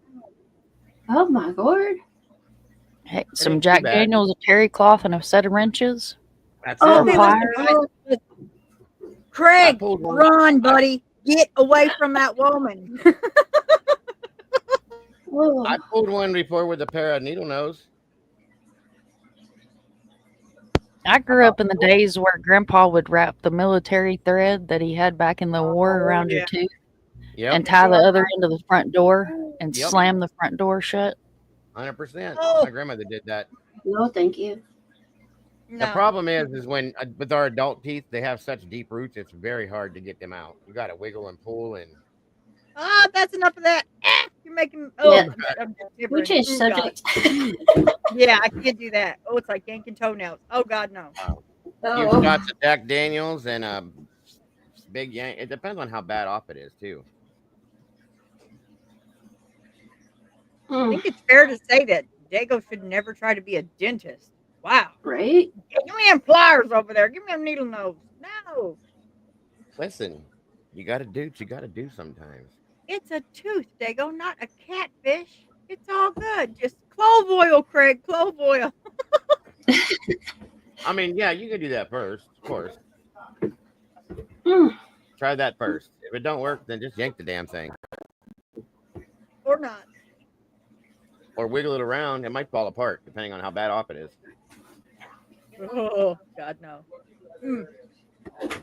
It's just some teepees. Yeah. I need those to eat my steaks. But you got other ones. You don't need that one. How are you feeling today? Who, me? Yeah, you sound less snotty. Um, Well, gosh, Dago. yeah, less naughty. My husband had to wake me up at 12:30 to make sure I was still alive. So, yeah. He's like, it's 12:30. You want to get up? I was like, no, it's not. He's like, yes, it is. I was like, oh my gosh. How much Sudafed have you been taking? Man. So it's I'm still snotty, but it's not running everywhere. But I think I'm on the better side now. So All right, guys, they're coming back. I'm gonna drop this all down. whoa, that was a quick break. Oh, where'd my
thought. Okay. Did you ask why she hadn't contacted law enforcement? We did. What'd she say? I think she just said she didn't really have a good.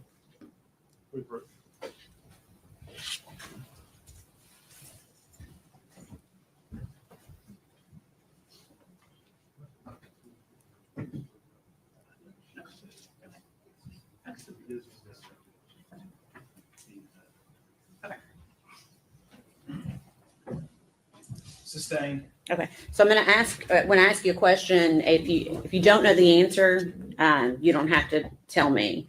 Sure. We try not to speculate with words like "I think" or things like that. Okay, so I may back up just a few questions and ask you those questions again. Okay. Did Megan say she tried to get in touch with Ethan after the last time she had seen Evelyn? I know she said that, yes. Okay. Did she say she ever got worried about Evelyn and or her safety? She said she had not. Okay. Did you ask her why she hadn't contacted law enforcement? We did ask her that. And what was her response? Specifically, I don't recall what she said. Okay. What was her demeanor during this interview?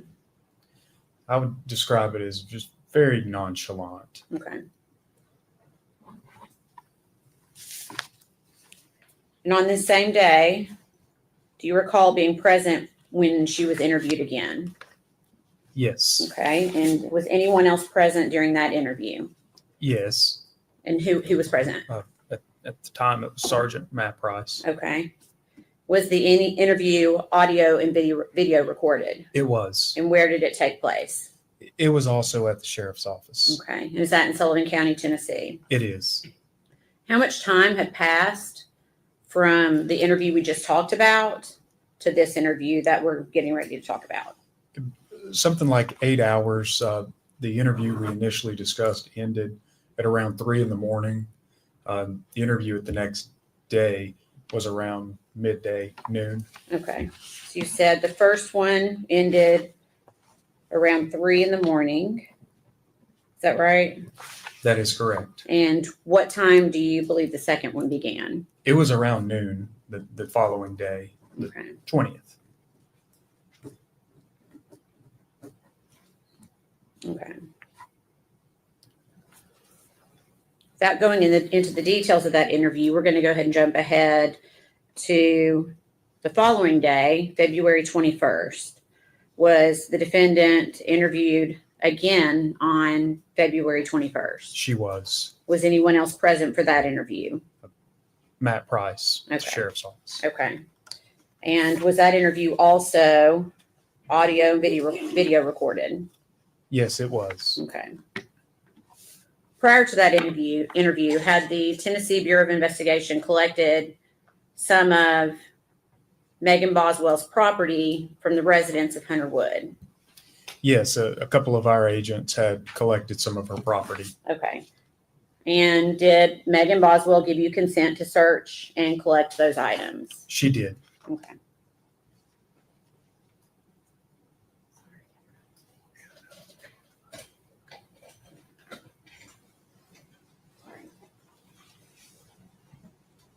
Okay, just a second.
Okay.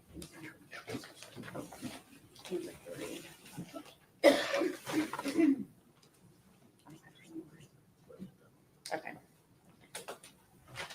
Let's pass you some items from evidence. Would you prefer? I'll just send that. Scissors over there. There's a pair of scissors. If you want. Thank you.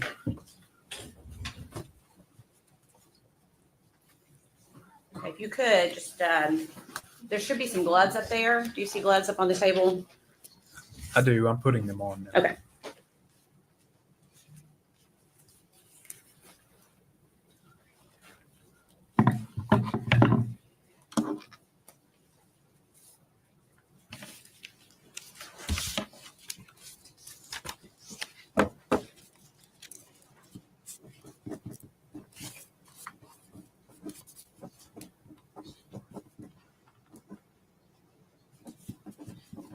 Oh, yeah, two, but I'm already here.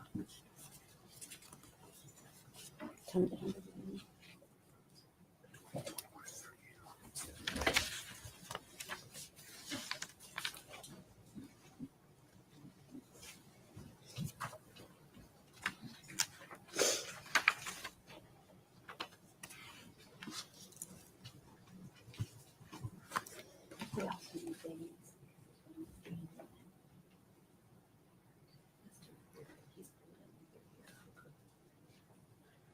You have that one opened. No, I was sort of waiting on you to It's ask okay. a question. If you could go ahead and open that item.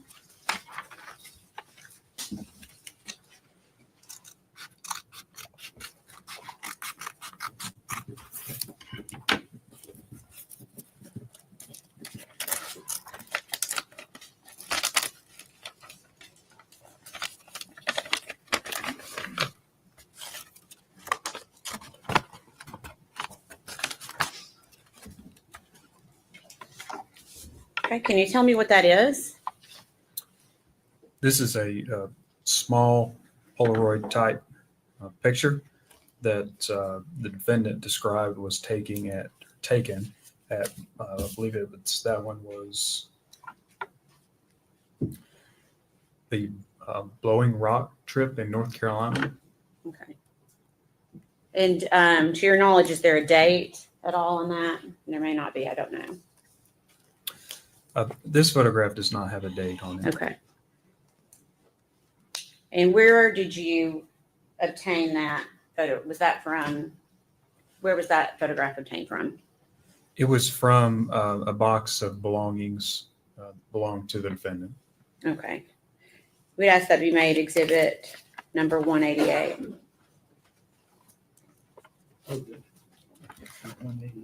You want it back in the envelope?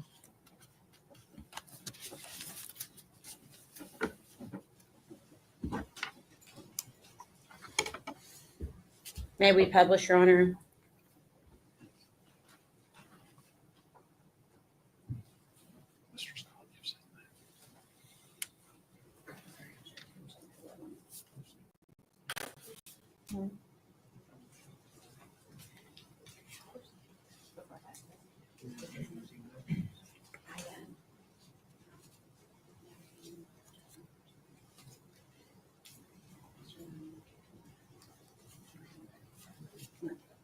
Permission to publish?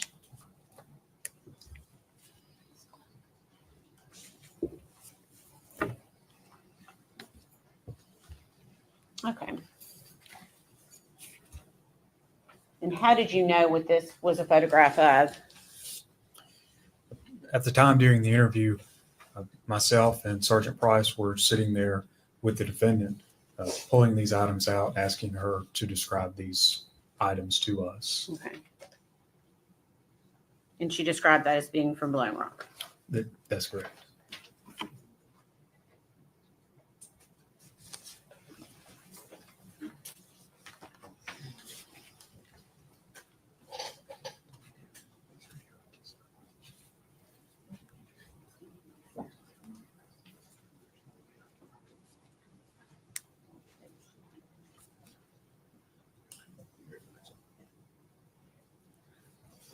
Okay. Oh, actually, I want to see.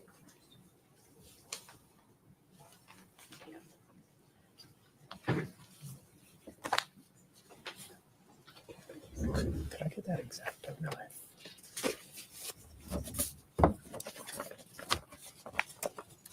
Okay, again, I'm going to ask to open it and see if you can identify it.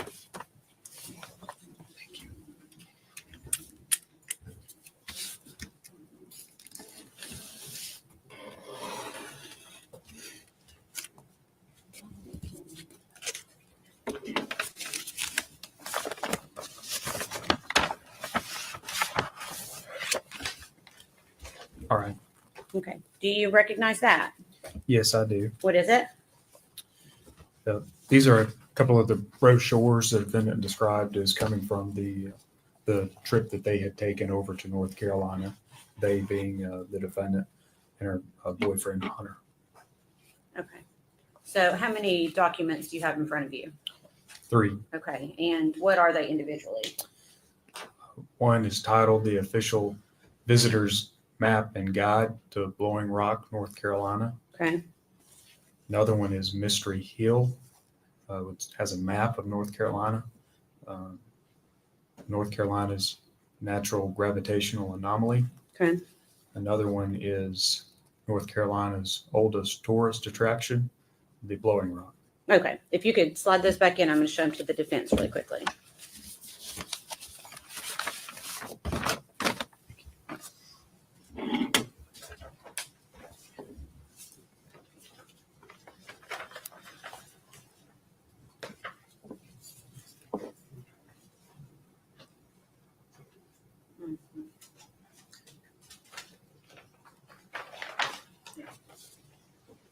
Your Honor, we'd offer this as exhibit number 189, please. Any objection? No, sir. Collected exhibit 189.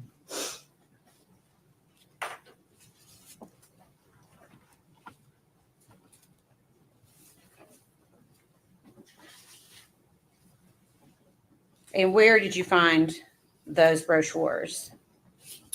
They were with the defendant's belongings. And where were, when you say the defendant's belongings, where were those belongings located? Inside the residence of Hunter Wood. Okay.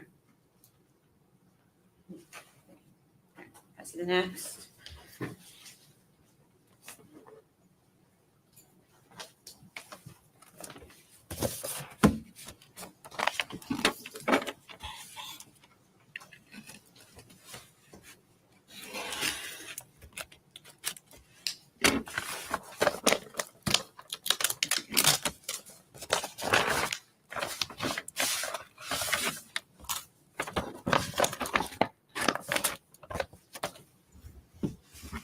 Okay. Okay. Do you recognize that? Yes, I do. Okay. What is it? These are photographs of the defendant and Hunter Wood. Okay. And is that also something that you collected from her belongings? Yes. Okay. Is it any, does it appear, well, if I could just pass those back first and let Mr. Scott take a look at those.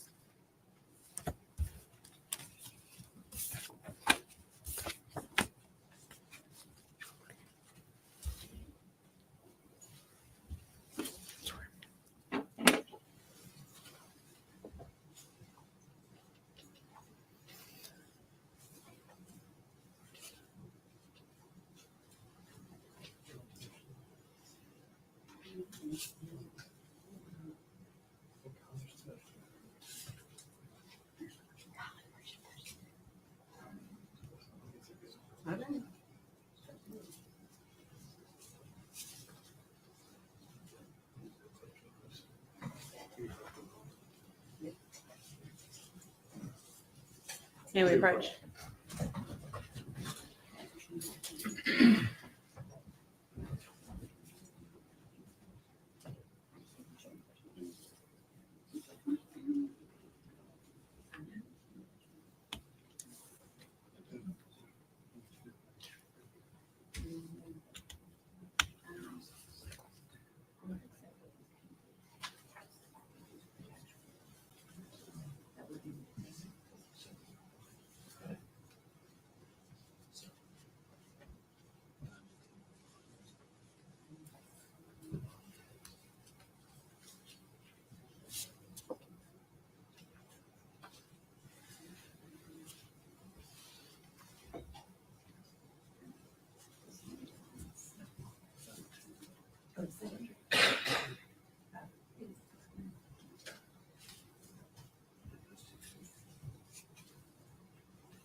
All right, sustained in part, overruled in part.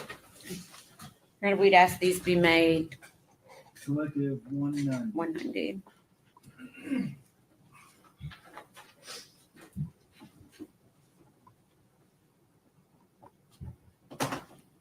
permission to publish. Go ahead.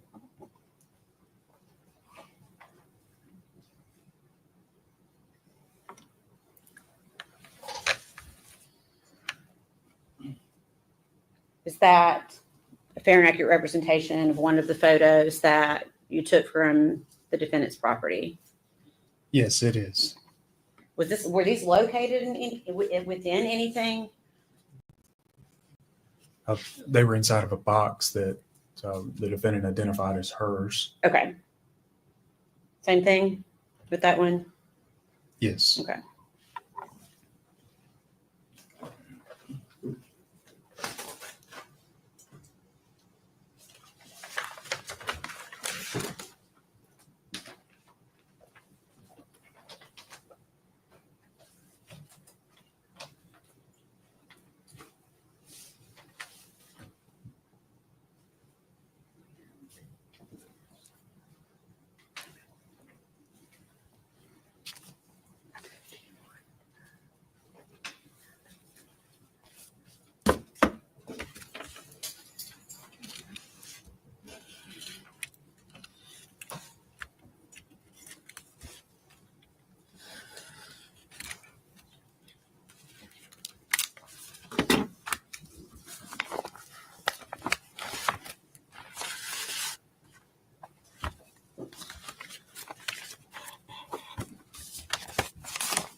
Do you recognize that? Yes, I do. Okay. What is it? This is a card titled Thinking of You with Love. Okay. And does it have any names on it? Yes, the names on it are Maggie and Hunter. Okay. And can you tell the jury where that was collected? It was with the defendant's belongings. Okay. If you could pass that back, please.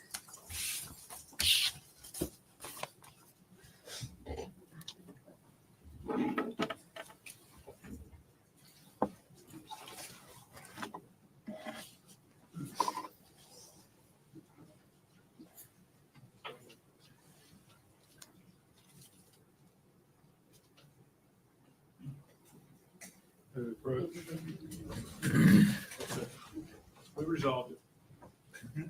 We resolved it. Resolved it.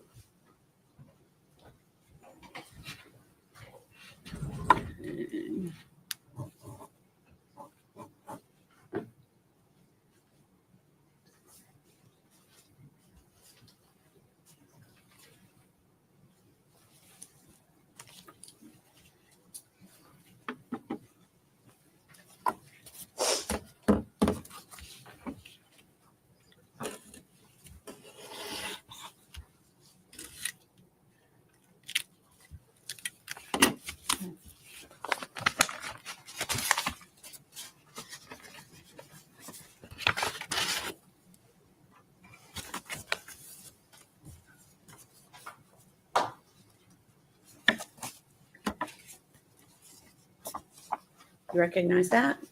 Yes, I do. What is it? These are photographs of the victim, Evelyn, 2 photographs of Evelyn, 1 photograph of Evelyn with the defendant, Okay. And where were those found? with the defendant's belongings. Okay. If you could pass those back, slide them back in the envelope and pass them back.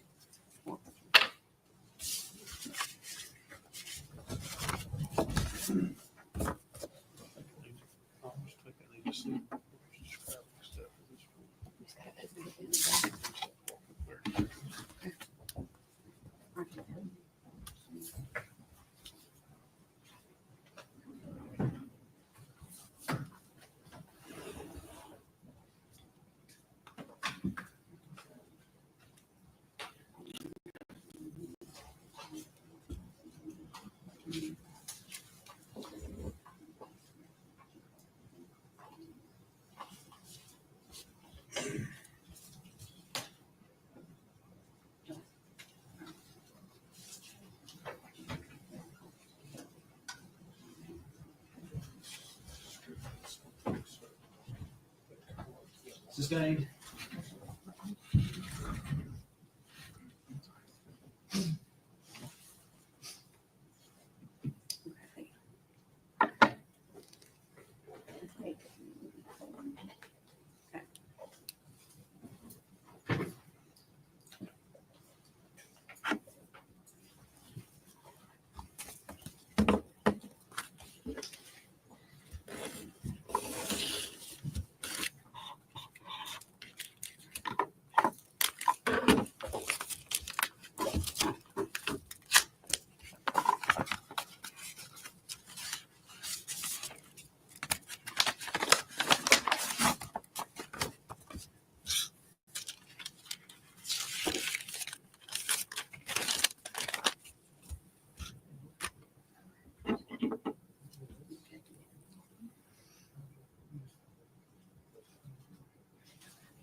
You recognize that? Yes, I do. What is it? This is a receipt from the Olive Garden on Northeastman Road in Kingsport, Tennessee. Okay. Was that also taken from the defendant's property? It was. Okay. Okay. We'd ask that be offered as exhibit number 191.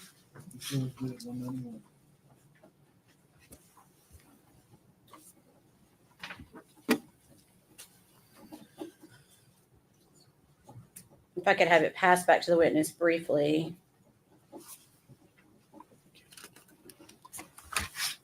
Forgot to ask you, what is the date on that receipt?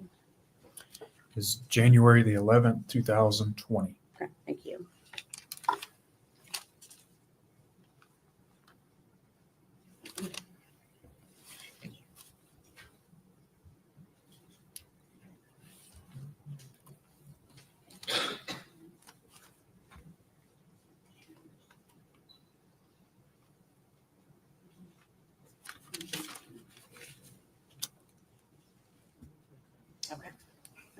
I'm going to ask if I could please have, and you saw that exhibit with you? You can pass that back down to the clerk. And then ask if exhibit number 29 or 21 can please be passed to the witness.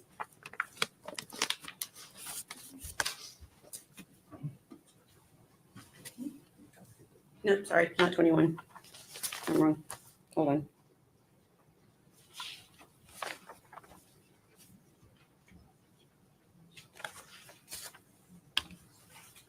It would be number 91. Sorry. I'm going to ask if you could take a look at that.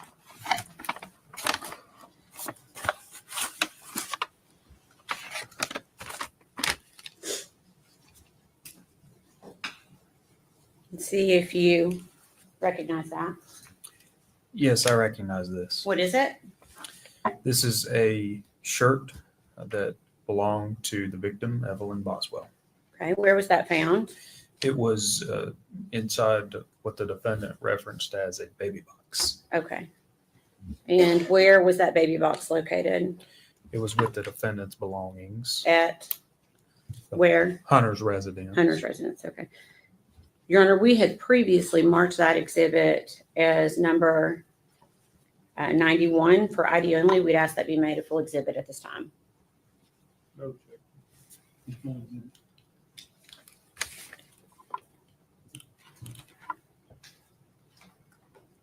Agent Gratz, I'm going to ask for you. Well, let me ask the court, may I publish it, Your Honor? Agent Gratz, I'm going to ask for you to take it out of the package and show it to the jury, please. Do you just want me to hold it up? Yeah. Yeah, I'm going to stand up so everyone can see it. Thank you.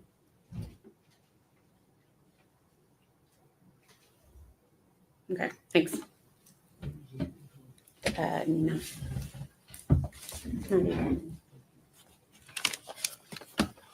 I'm going to ask if exhibit 92 could please be passed to the witness.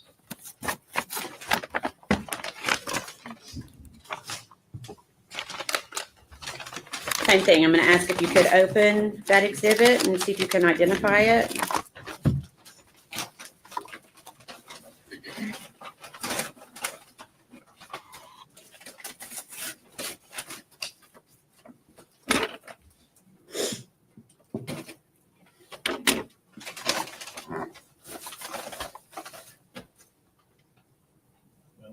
Don't show it to the jury yet. I'm sorry.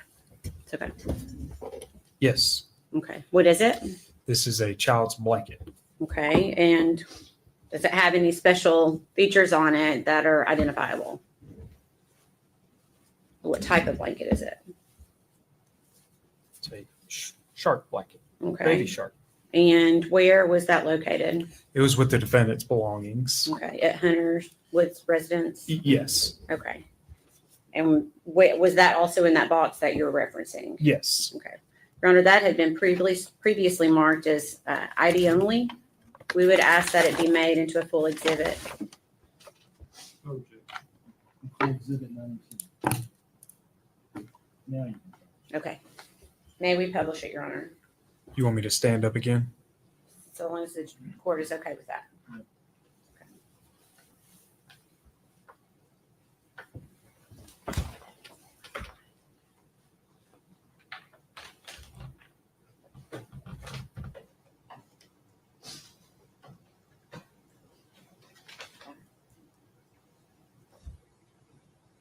Okay, thank you.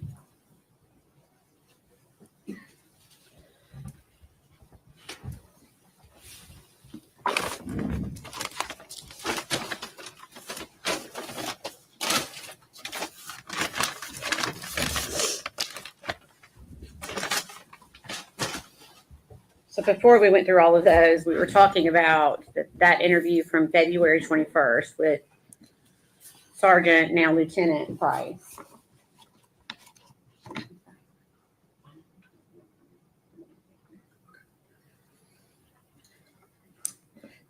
Was that interview audio and video recorded? Yes, it was Where did it take place? at the sheriff's office. And is that in Sullivan County, Tennessee? Yes, it is. During this interview, you discussed a second ago the term memory box. At some point, did you have an interview with the defendant regarding this memory box? Yes, I did. Okay. Can you tell the jury a little bit about, just briefly, what you did with the defendant? During that interview, we had what the defendant referred to as the memory box, and we pulled items out of it sort of one by one and had the defendant identify what each item was and the significance of each item, Okay. if any.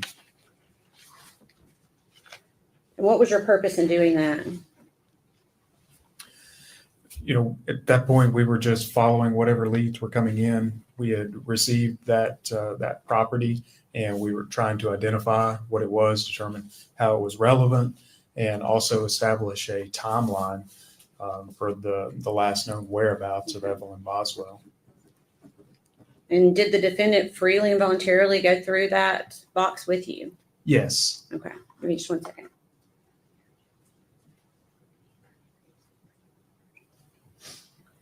Your Honor, may we approach?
Ladies and gentlemen, if we go with the officer. One stand, please.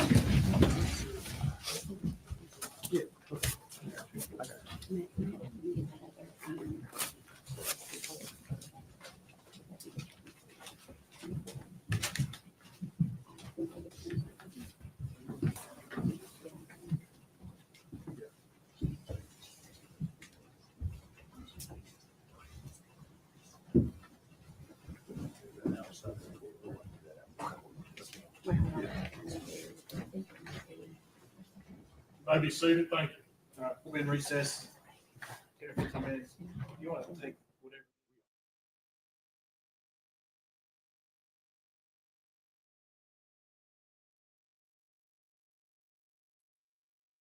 Well, here we are again.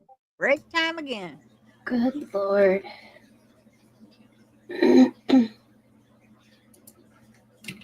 Every hour on the hour, 10 to 15-minute breaks. That wouldn't be a bad job, though, you know? Right. Think about it. It's like, wow.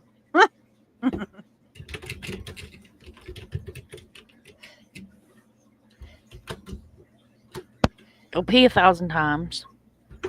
Right. Yeah. Get some coffee.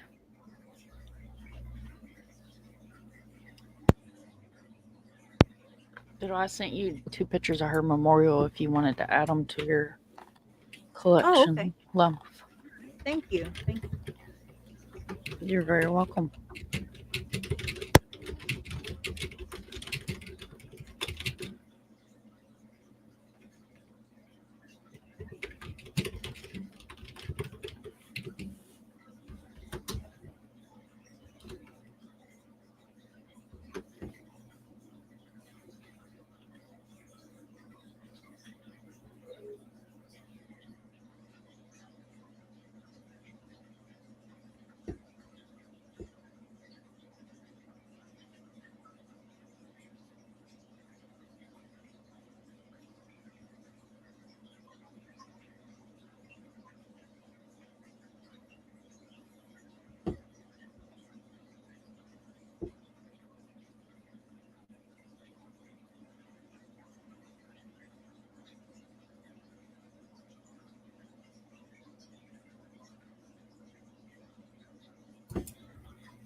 Everybody holding in there?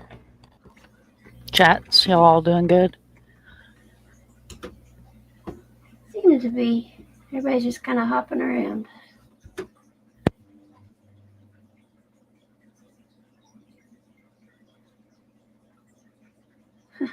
Peggy. Hey, Tandy.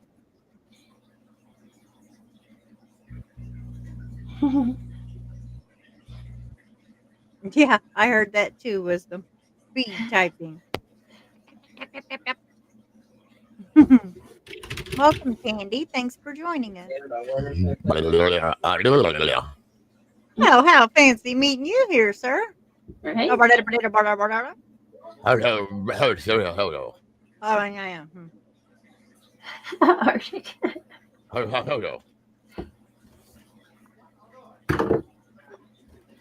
I swear that dude pees more than my grandmother does.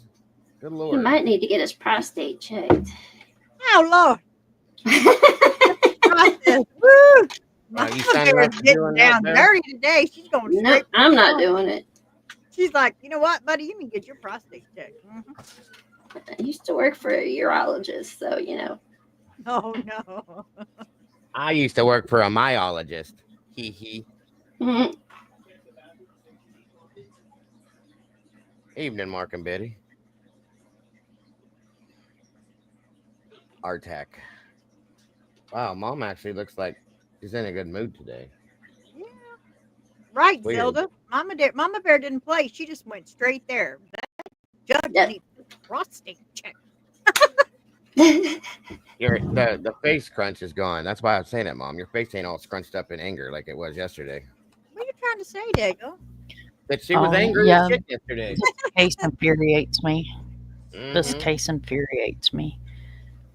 You I guys know, should have it's seen me streaming Harmony's case. Like, I was working 10-hour days, getting off work and streaming Harmony's trial at night. You talking Aw. about mad. I bet. Oh, I stayed mad that whole damn trial. Mm.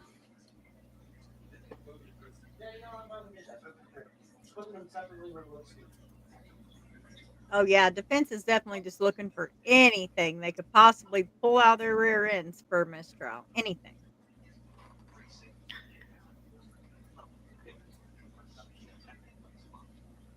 And Phil, I don't know if the postpartum depression thing would even be a defense in this case, since she was out partying, having the time of her life at Hunter's and living her best life. So I don't think that's going to fly either. She but- wasn't depressed. She was selfish.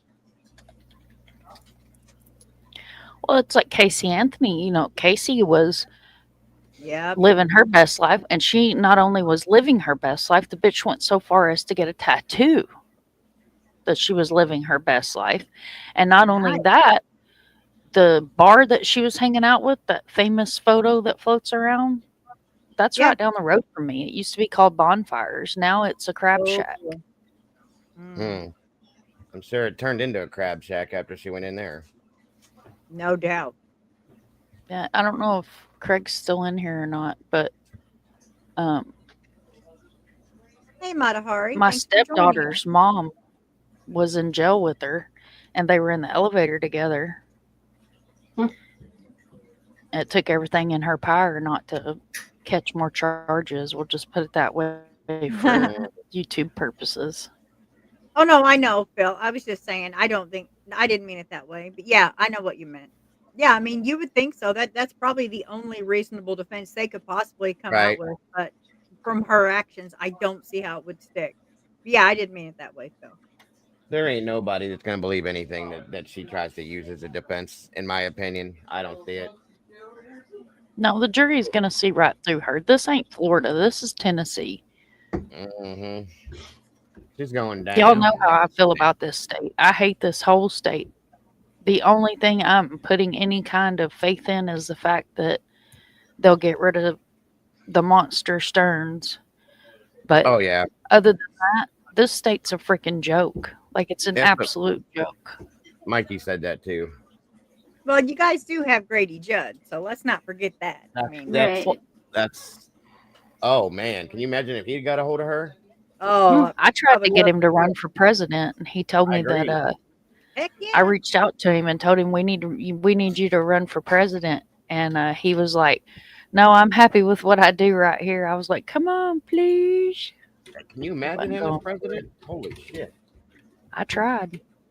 People I be took one going for down all like, yep, for real. And this, if he'd have got her hold of her, he'd have put her down like a hoe in Chinatown, for real. I ain't playing. I'd have loved to seen that one. Same with Stern. Tomboy. Sup, tomboy. Sup. Sup. Sup. I wonder if that's in the English dictionary now. Sup. Maybe the Urban Dictionary. Sup. Yes, she's definitely a hoe. I'll tell you who I feel bad for is that the Wood kid. What's his first name? Hunter, the one that she was obsessed with. Mm. Sounds like I feel she- bad for him, the grandparents, the friends, anybody that this woman touched in Yeah. life. That's what we were Yeah. saying Like- yesterday. She destroyed so many lives with this. Welcome, And these Tomboy. I'm people sorry I don't missed you. Her friend that was crying on the stand, she broke my heart. Her friends loved that baby, like you know, aunts and uncles and stuff do with your friends' kids and this and that, and she didn't care. It was all about her, Mm-hmm. all about her. Susan Smith and Leilani Simon and oh hell, Staunch and everybody else all wrapped in one. That blew my mind too, Zelda. I can't believe Colin Griffith got off on that. That blew my mind. It's because Florida needs a whole revamp. Like, they seriously do. They seriously need a whole revamp. Like, you can get caught with rugs and get 6 months to 25 years. Right? You What can up, Billy? dismember your neighbor and be out on parole in 30 days. Yeah, right. Yeah, that's crazy. That is I crazy. agree. I agree with what you said too, Phil. And what's up, Willie? Willie. We're all here, waiting for you. We're just kind of spread out on 4 channels. Yes. Mom, are you live too? Yeah. Awesome. Make sure I get reminded that before I put anything in the damn chats. Jesus. Well, I was going to air this anyway. I was like, you know what? I'm just going to ask them if they want a dual stream because I'm going to air it anyhow. So, I mean, if it can help other people, why not? I appreciate it, ma'am. I'm home Do not alone. be. Do not. Well, the be like- baby's asleep. Oh. Craig's gone. Mm-hmm. Yeah, he's on a road trip with his parents, and I don't do Oh. well on road trips because I'm like this judge. Gotta pee every 15 minutes. Yes. When you got to pee, you got to pee. Gotta take you a shiwi. I'd look real funny going down 75, hung out the window. Listen, when I'm hungry, I look pretty funny trying to pee in that blind too, but I make it happen somehow. Those are easy. Just kind of gotta. Yeah. How do you know you got a Forget shiwi? Dago, you own a shiwi? No. What you talking about? I was like, you own a shiwi? What the hell you got a I'm shiwi talking for, about buddy? being in a tree stand. I'm talking about. All you gotta do Oh is no, I kind won't of get in a tree stand. drop I'm over the scared of side heights. and do your thing. Oh no, I'm scared of heights. I'm in a blind. So In a I was tree saying stand? earlier, yeah, if I was saying earlier, trying to use a shiwi, and if a deer comes by, I'll make quite a mess, but I'm getting it one way or the other. Boy, that gave me visual. I'm done. My brother I'm on my done. mom's property when my mom was still around. My brother went down to what we call the field, and we had tree stands down there. And he got up in the tree stand. You know, he'd go down there about 5 o'clock in the morning. We'll come about 2 o'clock. We heard him firing off, just unloading. And I told Mom, I said, "Oh, he must have got one." And then we heard him fire off 4 more times. And I said, "Why is he still firing? Surely he ain't that bad of an aim." And hell, we sat there and drank coffee and talked and chit-chatted, and then it hit both of us. I wonder if he fell out of the tree stand. He'd been laying down there on his back for almost 2 hours, couldn't move, threw his back completely out. Damn. Oh no! See, And he's a big old boy. That ain't. He's a big old boy. He's almost 7 foot tall and weighs about 300 pounds. He is not little by any means. And when he No. hit the ground, let me tell you what, you knew there was a spot there where he hit the ground. He hit it hard and couldn't move. He's laying down there. We walked up. He said, "Well, damn, y'all just let me lay out here in the woods and die." Yeah, I'm not even attempting. I'm so scared of heights that I know if I get up there, I'm not coming down. That's it. Are you stuck. scared of heights or are you scared of falling? Oh, Both. like I think I could climb up there okay, but once I got up there, I'd be like, I might fall out of here. So maybe it's the falling, but nope, no way. Yeah. I'd I be think in for me, it's I'd be in the that tree falling. stand forever.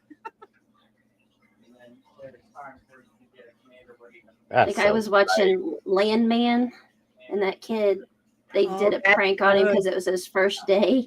And they made him climb this big old thing, and I was like sweating. I was like, oh my god, I can never do that. Saw that. Landman's good. It is very good. It is pretty good show. I like that too. Yeah. It sucks it was so short though. They're all becoming that mini-series things. I don't like that. Yeah. Something gets good and then they're like, okay, we're done. No. Make it right. Make it right.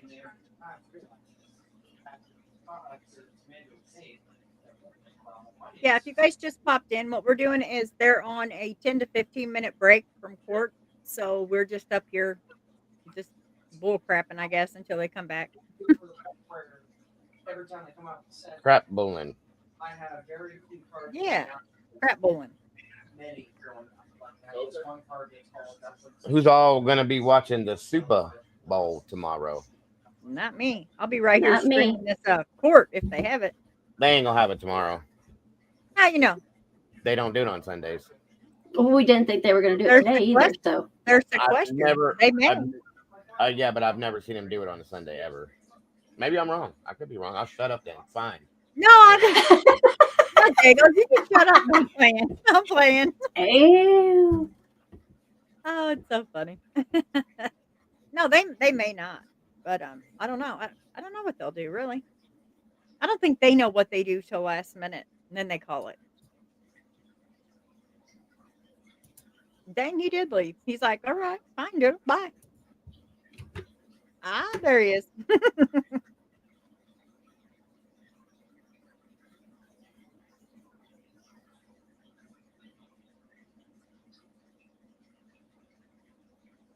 Oh, wow. You need to get more sleep, Dago. Starting to really affect you. Yeah. Bloodshot eye.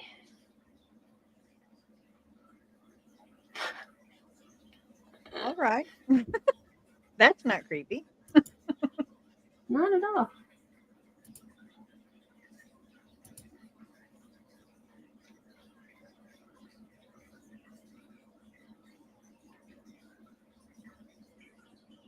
Can sleep when we're dead. Yeah.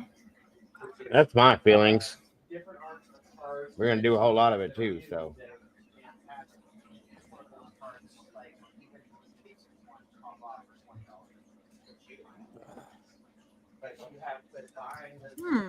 I thought they'd be back by now. Didn't you? How long What has it kind been? of what kind of a break is this? Just I think it's a pee break. Oh, I Pee see a break. bald head.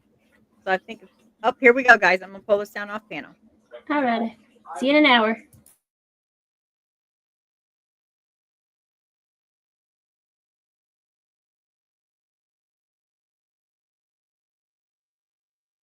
I'm not muted this time. It's court muted, I promise. You'll be able to hear it this time.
Okay, Your Honor, if I could quickly have exhibit number 189 passed back to the witness for just a second. It should be on the far right on that table. Yeah. Okay. I'm going to ask for you to open that back up. Should be brochures from Blowing Rock.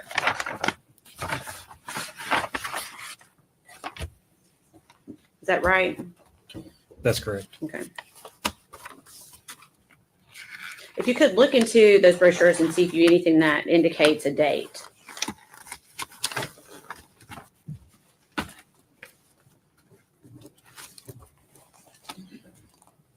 There's a receipt here. Okay. The date indicated is January the 19th, 2020. Okay. Thank you. Okay. That's all I need from that. Thank you.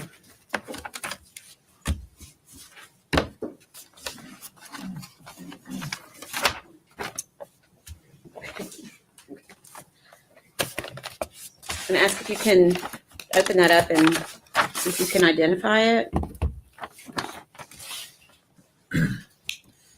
Yes, this is like a memory book that says "Hello, Baby" on the front, and it appears to have an ultrasound. And where was that found? It was with the defendant's belongings. Okay. At what location? Hunter's residence. Okay. Okay. We will ask to be moving that exhibit number 192. Any objection? No objection for our agreement. That's great.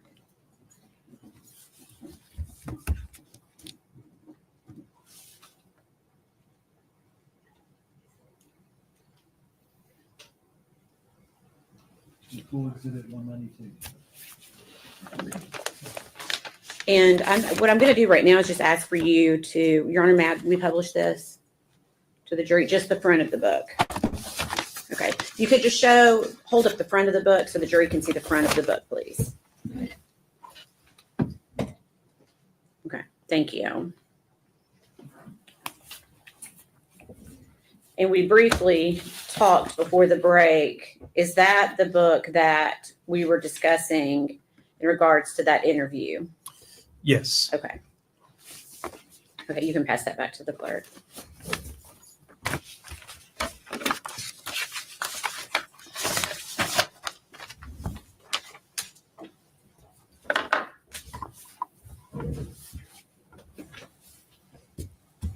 At some point, did the defendant tell you someone other than Ethan allegedly had Evelyn? She did. Yes. And who did she allege had Evelyn? After a period of time, the defendant told us that her mother, in fact, had Evelyn Boswell. Okay. Is Her that? I'm sorry. Go ahead. And her mother's name is Angela Boswell, Okay. also referred to as Angel from Okay. time to time. And were you able to locate Angela Boswell? Yes, she was located And where was she located? in Wilkes County, North Carolina. Okay. Was she with anyone? She was with a man named William McLeod. Okay. Did Angela have Evelyn? No, she did not. Okay. At this point in the investigation, had anything led you to believe that Angela had Evelyn at any point? No. Okay. Did you yourself end up going to North Carolina? Yes, I did. And why? To interview Angela Boswell and William McLeod. Okay. Moving forward a few days, do you remember meeting with Megan Boswell again on February 23rd, 2020? Yes, I do. Okay. Who was present for that interview? Now Lieutenant Matt Price Okay. Where did that interview take place? at the sheriff's office. Okay. Is that located in Sullivan County, Tennessee? Yes, it is. What was the purpose of that interview? At that point, we were still speaking with the defendant, trying to get as much information as we could regarding the investigation. Okay. Had you started developing a timeline at any point? Yes, that's one thing that we worked on throughout this investigation that is important. when you're looking for a missing person to determine their last known whereabouts. Okay. And were you continually working in and out of the sheriff's department during this time? Yes. Did you have a scheduled interview with the defendant on February 25th of 2020? No, we did not. Okay. Did you see the defendant that day? Yes, she showed up at the sheriff's office. Okay. And is that located in Sullivan County? It is, yes. Okay. Did the defendant tell you why she showed up that day? Initially, or throughout talking with her, she gave a couple of different reasons. Okay. What did she say? She was concerned about having her body spray returned to her. She was talking about forming a search party to go to an area she kept referring to as Mendota. And she was asking about whether she would be, or whether there would be any issues with tampering with evidence. Okay. Did she specify why she was concerned about tampering with evidence? The defendant told us that someone had told her that she might get arrested for tampering with evidence. Okay. Had law enforcement heard about Mendota? Yes, the Mendota had been brought up a few times as a possible place to search. Okay. Did the defendant at this time show you any concern for Evelyn? She did not.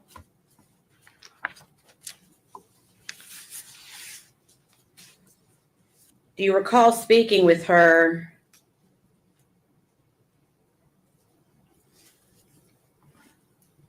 in a different manner to try to get her to give you more information about where Evelyn might be? I'm sorry, could you clarify that for me? Did you give her any possible scenarios? Yes, during the interview, that particular February 25th interview, we discussed with her, were there any other possibilities about the whereabouts of Evelyn?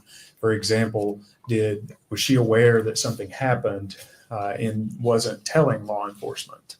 Okay. What do you mean something happened? Can you describe further what you mean by that? I was specifically asking her about whether Evelyn had any breathing issues, for example, whether she had stopped breathing at some point, and the defendant just didn't know what to do and hadn't yet reported that to law enforcement. Okay. What made you decide to suggest this to her? There were several reasons. Throughout the investigation, we were consulting with our forensic scientist in the lab, as well as the doctors at the William Jenkins Forensic Center about possibilities in child deaths. And some of the issues that had come up were positional asphyxiation. Okay. You used the word positional asphyxiation. Is that a word you used with the defendant? In the interview, I don't think I said those specific words. Okay. Do you know what words or do you recall what specific words you used? Specifically, I think I just was asking about whether the victim had stopped breathing. Okay. So you asked her specifically if Evelyn might have stopped breathing. Were you suggesting an accident, or were you suggesting that it was, for lack of a better word, a homicide at this point? You know, we were open to all types of theories at that point, but we did want to know whether an accident had occurred sometime in the past and she had done something and just not told us about it at that point. When you discussed these things with her, did she continue to maintain nothing like that had happened? She did. She denied that there was ever any breathing issues. Okay. Did she maintain she told you everything? Multiple times the defendant had told us that she had told us everything that she knew. Okay. And do you recall that interview ending? Yes, I do. Okay. And do you recall where that interview took place within the building? It took place in several parts of the building. At one point, we were upstairs in the sheriff's office, and another point, we had walked the defendant downstairs to essentially escort her out of the building. Okay. So you walked her down yourself? I believe now Lieutenant Price was with me. Okay. When you got to the door, did you see anything outside? Yes, at that time, the news media was just right outside the front door. Okay. What did you do when you saw them? We offered out of a courtesy to the defendants, do you want to go out another door so you don't have to face them? Okay. And did you, in fact, walk her to a different door? Yes, we walked her out a side door at the sheriff's office. Okay.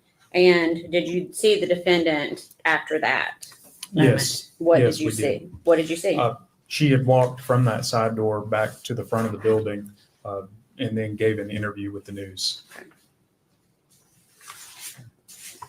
And looking for Evelyn, how many times did law enforcement search that trailer park where the defendant was living with Evelyn?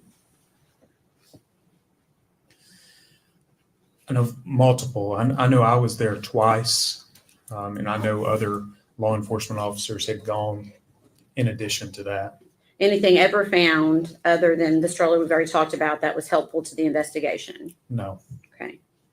Can you please tell us how many law enforcement agencies had been called in to help find Evelyn Boswell? The specific number, I don't know. However, it was a large amount of law enforcement, essentially all of the TBI resources out of the Johnson City office, several from the Knoxville office, many people from Nashville were helping. I know our aviation unit, several pilots assisted with a plane, the Federal Bureau of Investigation, all of Sullivan County Sheriff's Office, and probably every local agency in the greater East Tennessee area. The United States Marshal Service was involved at times.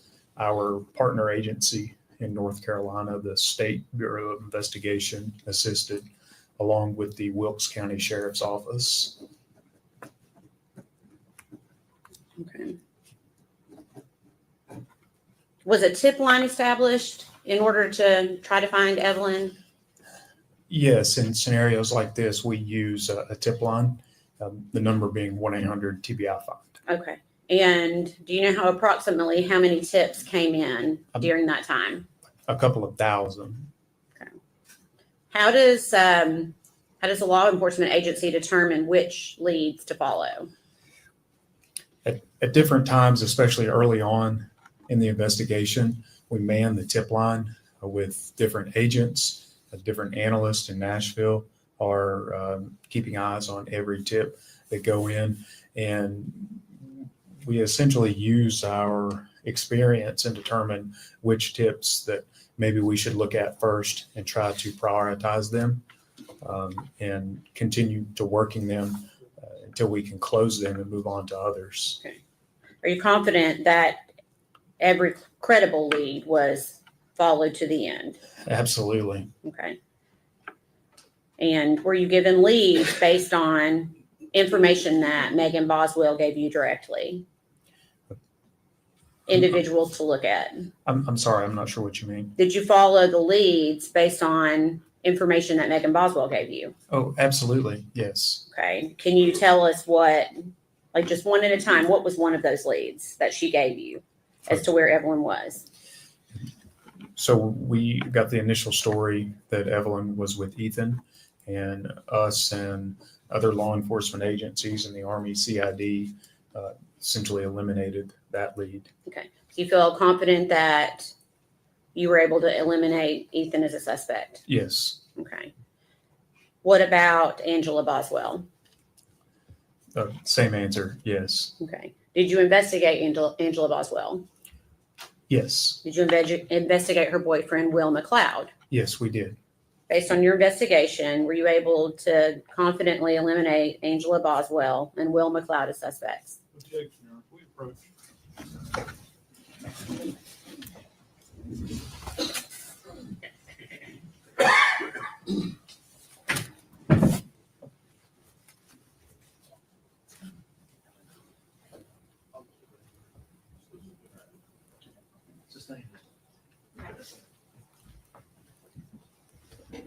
Objection sustained as before. Okay, I'm going to rephrase the question, okay? Were you able to eliminate Angela Boswell and or Will McLeod, her boyfriend, as suspects in this case? Yes. Okay. What about Mendota? Yes, that area was thoroughly searched by multiple law enforcement agencies, and we never found any bit of information or evidence that linked to that area to Evelyn Boswell. Can you briefly tell the jury what Megan Boswell had told you about Mendota? The defendant kept referencing campgrounds in Mendota. I wasn't really sure what she meant at the time, but she kept bringing up, you should go to Mendota. And she just kept bringing it up. Okay. Was Mendota investigated? Thoroughly, yes. Okay. Were you able to locate anything of importance to this investigation in Mendota and or at a campground in Mendota? No, nothing. Okay.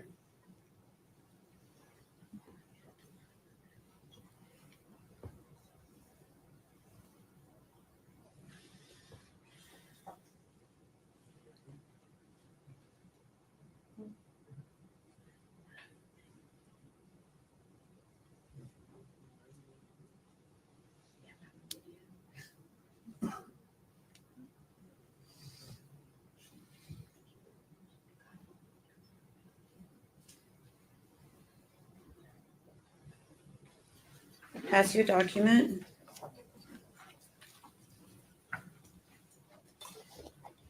Ask if you can identify it. Yes, I recognize this. Okay. What is it? This is an application for applying for a residence at Overlook Apartments. Okay. And can you tell us why you looked at Overlook Apartments?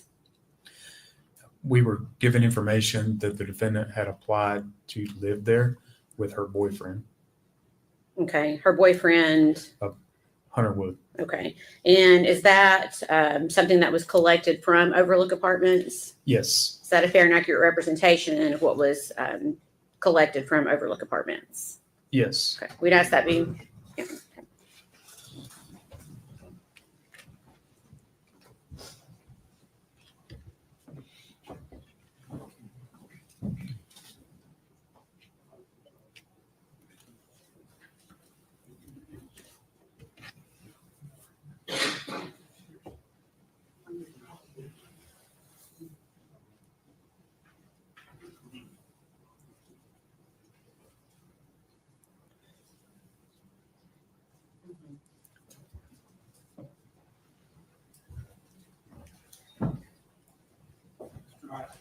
Go ahead, Joe. Okay.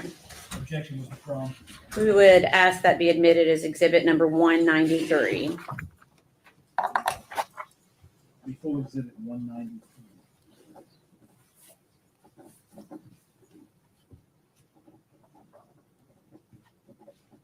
And permission to publish.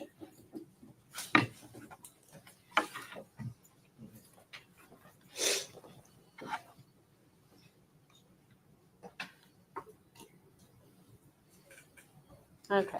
Oops. Okay, is this the application you were just talking about? Yes. Okay. Do you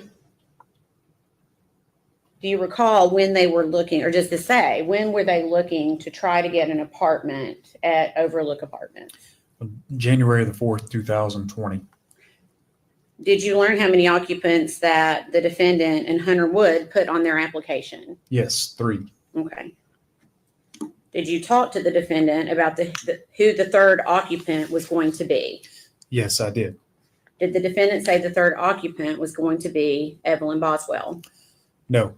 Okay, go ahead, sorry. The defendant told us that at that time she was pregnant and the third occupant was for the unborn baby. Okay. So then did you go one step further and ask her why Evelyn was not listed on that application? Yes, yes, I did. Okay, what did she say? She told us it was not Evelyn because Hunter either would not or did not want Evelyn to live with him. Okay. Was she able to explain where Evelyn was going to be living then, if not with her and Hunter? No.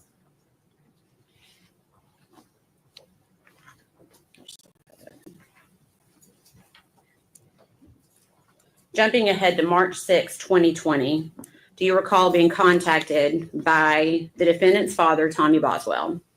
Yes. And without going into hearsay on what he told law enforcement, did law enforcement go to Tommy Boswell's property?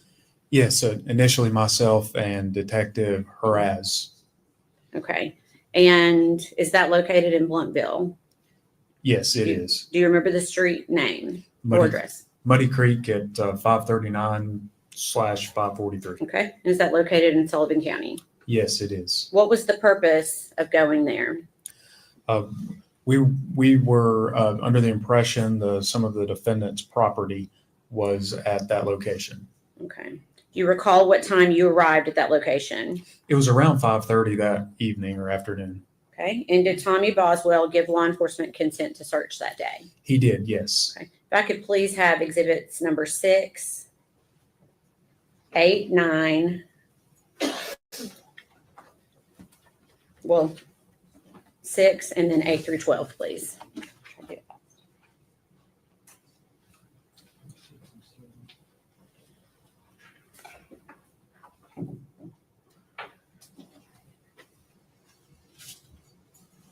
Pass to the witness, please. Thank you. Sorry.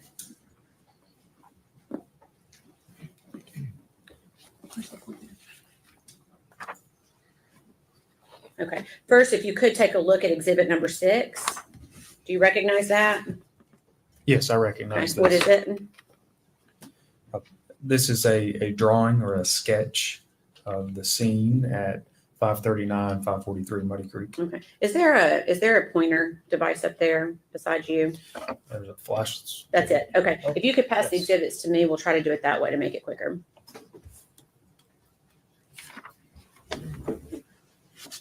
It's not a flashlight. Sorry. Yeah, I thought it was a flashlight. Okay. We'll try to make it quicker this way.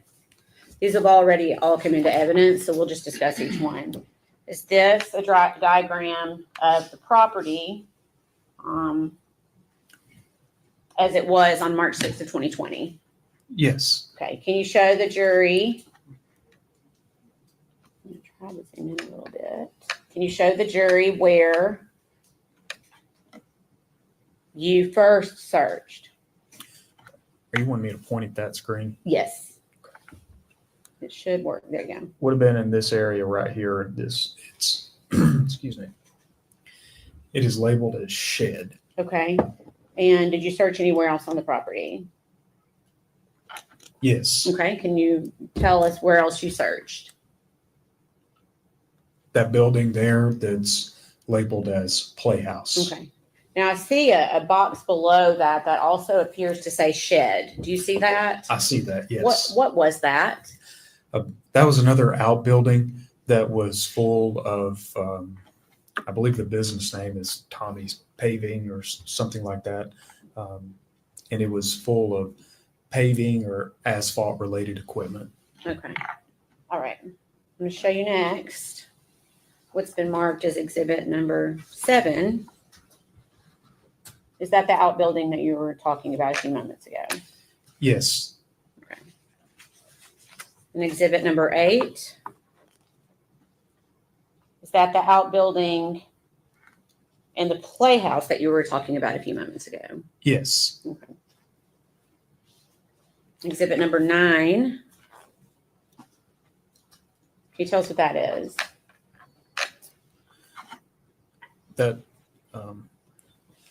That is a photograph of the outbuilding or shed where it shows either the defendant's or some of Evelyn's belongings. It's essentially the shed with the door open. Correct. Okay. Number 10. Is this what you're calling? Did you call it a playhouse? That is correct. Okay.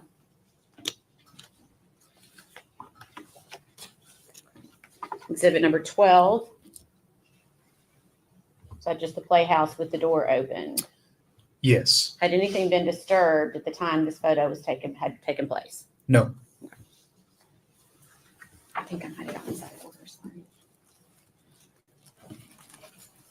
Okay.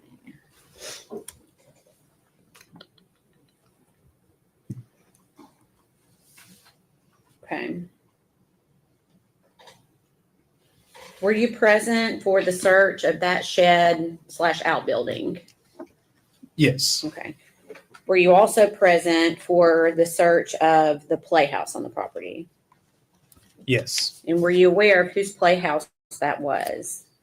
Yes. It was the playhouse of the defendant. Okay. If I could please have shown exhibits number 13, 14, 16, and 17, or just if I could have this passed to me, please. 13, 14, 16, 17.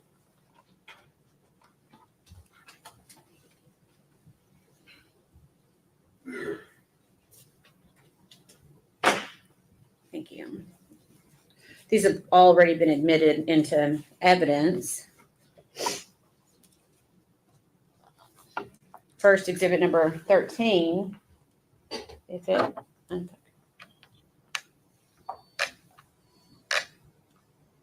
okay, I just made it worse. There we go. Okay. Is that how the playhouse appeared as you looked inside? Yes. Had anything been moved yet? No. Anything you noticed at first glance about this space?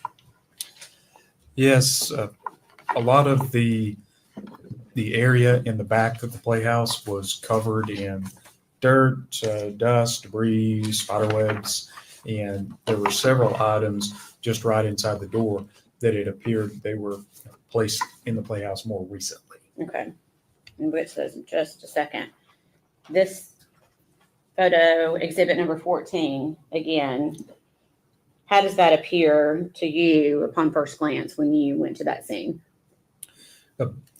That's just a better photograph showing all of the dirt, debris, or other things on top of the belongings in there. Okay. And then last, I'm going to show you exhibit number 17. Had anything been moved prior to this photograph being taken? No. Okay. And if you look closely, it's hard to tell. Can you see the black trash bag in this photo? Yes. Okay. And again, were you present when the trash bag was removed? Yes. Okay. Is this trash bag the way it appeared prior to law enforcement taking it out of the trash can?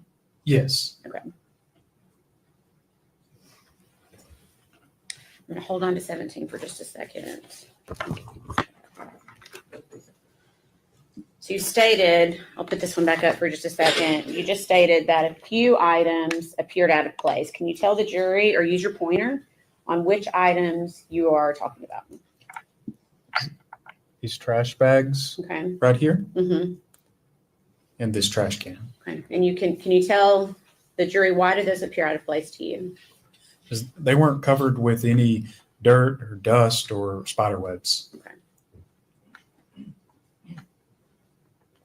So based upon that, did law enforcement make the decision to look closer at some of the items in the playhouse? Yes. And which items were looked at closer? The trash can and the trash bags. Okay. And who in particular went to take a look at the trash can? Agent Fraley. Okay. Is that Brian Fraley with the TBI? That's correct. And did you witness Agent Fraley do this? Yes. We're going to do this kind of in steps. What did you see Agent Fraley do first? Just reach in for the trash can. Okay. And does he pull anything out of the trash can at some point? Yes. What does he pull out? Initially, the bags that were on top. Okay. And did you notice anything at the time that he pulled the bag on top? Yes. What did you notice? A couple of things. There was some, it looked like flesh in a sort of this part of either an elbow and an arm or the part of a knee and a leg, and noticed immediately the smell of human decomposition. Okay. Had you noticed that smell prior to that trash bag being removed? No. Okay. And again, in looking at this photo, actually, I'll pass that back up. If I could please have number 18 and 19 and 42, please.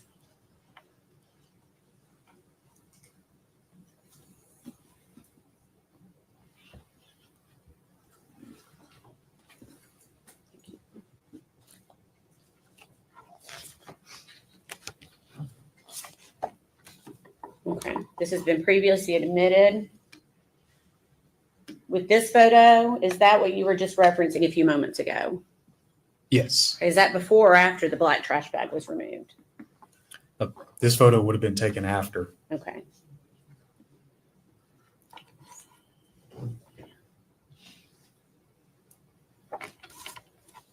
So now, did you think that was a baby's leg? Initially, when I first saw it, I really thought that it might have been a baby doll. It looked like an antique, kind of a flesh color, and it was, it's hard to describe the look of the skin, but it almost did not look real. It had like a shine to it. And as you can tell, it's at least getting dark at this point. We're in the evening, in the wintertime, and we're shining flashlights on it. So I specifically remember that it had like just kind of a shine to it. And initially I thought, is that a baby doll? Okay. And you said it was dark when you were doing this? Yes. Okay. Did you determine that it was not a baby doll? It was immediately apparent. Okay. And at that point, what did law enforcement decide to do? We sort of paused at that point and decided we needed to call some other people in. We made a decision on who was going to perform that search and how it was going to be performed. Okay. And who did you call in? Well, we called the forensic center. We would have been calling various supervisors for the relative agencies that were on site. Okay. And did you remove any items from the playhouse once those individuals arrived? Yes. Okay. And what did you remove? The trash can and the trash bags. Okay. Let's see. If I could see 42. Did I already ask for that one? I'm sorry.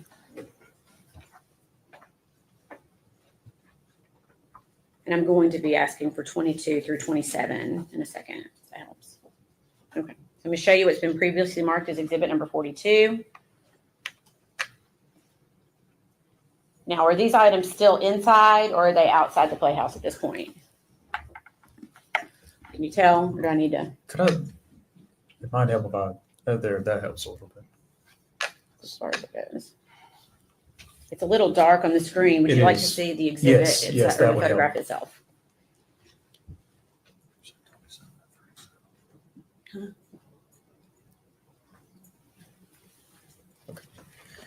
That's much better. 22 through 27. Are you able to tell if that is inside or outside the playhouse? It's just outside the playhouse on a like a perch or a porch area. Okay. I could have that passed back for just a moment. Okay. And at this point, is Evelyn's body still inside that trash can? Yes. Okay.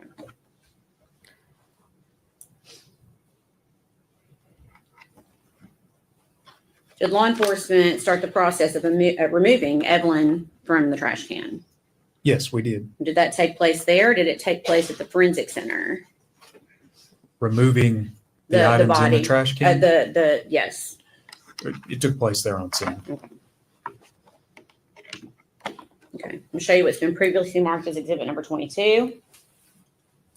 Is this the start of that process? Yes. Can you please use your pointer and show us where Evelyn's head would be located in this photograph?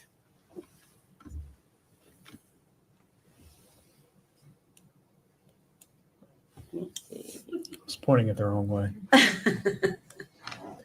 It would be down in this area. Okay. So essentially she was head down in the trash bag. Is that right? That's correct.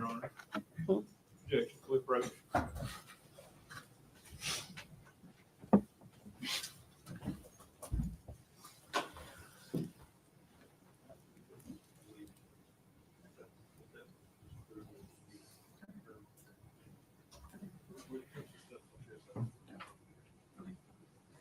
Sustained.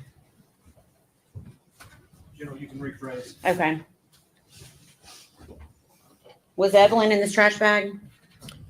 Yes. Okay. Where was Evelyn's head? Are you wanting me to point or no?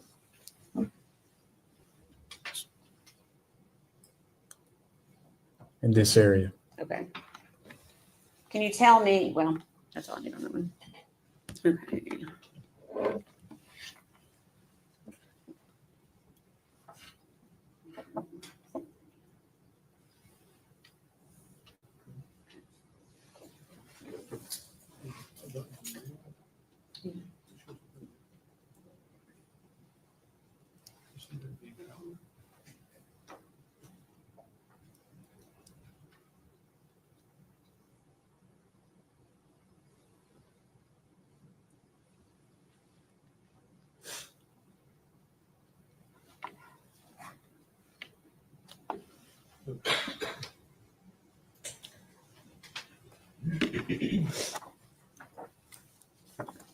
Okay. Do you recognize that photograph? Yes, I do. Okay. What is it? This is a continuation of the photographs that were being taken at the time I was taking the photographs. Okay. You can see the continued process of removing the contents from the trash can. Okay. Is that a fair and accurate representation of how that looked on that date? Yes. We'd ask that be made exhibit number 194.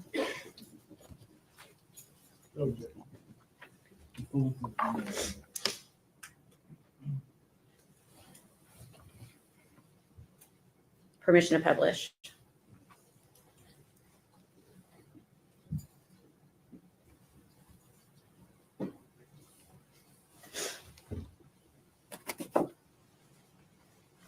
Okay. Can you tell the jury in particular what you noticed about the trash bag here, if anything? Yes, this is a really good representation to show how the bag was packed down in the can. As you can see, essentially the outline of the can, the bag has maintained the shape when being pulled out of the can. Okay.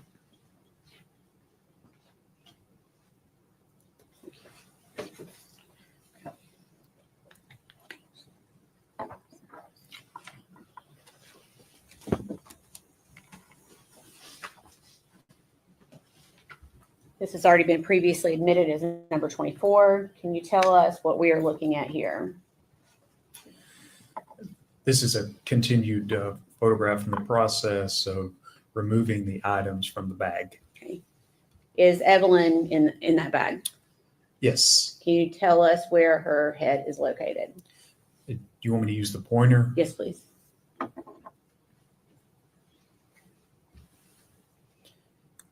It would be down in this area here.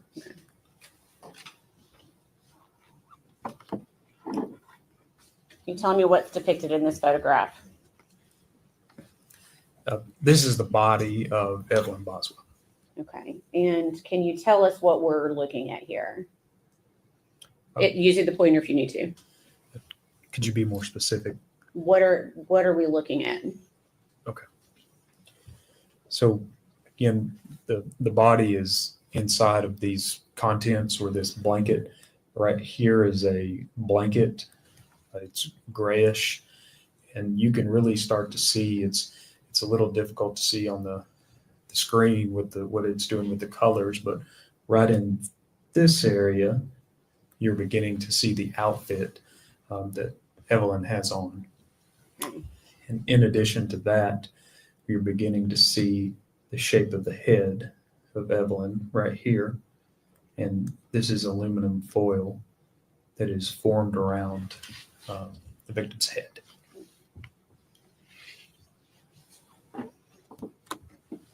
Previously marked exhibit number 26. Can you tell the jury what we are seeing here?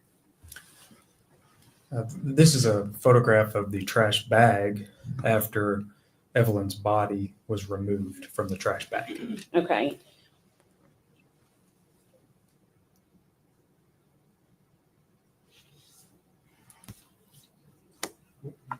26. Again, can you tell the jury what we're looking at here? Here's the pointer. Mhm. This picture, you can see again, the victim is lying here, this being the shape of the head. This is the trash bag. She had just been removed.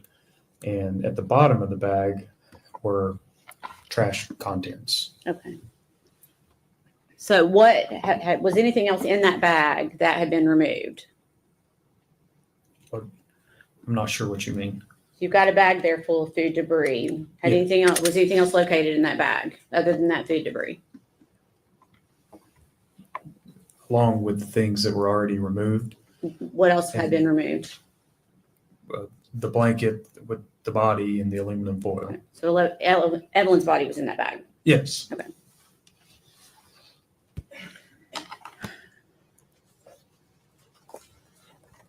Please, 34 and 40.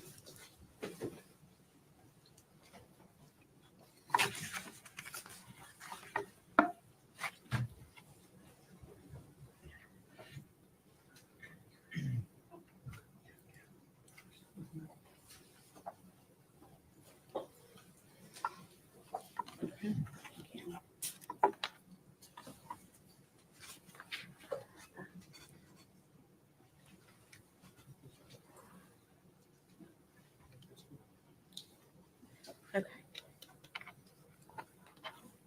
I'll show you what's been previously marked as exhibit number 34.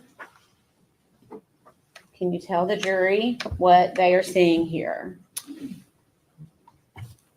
Yes, you can really start to see the outline of the body at this point, of the body of Evelyn, which right here is the head with the blanket formed to the head. This is the outfit.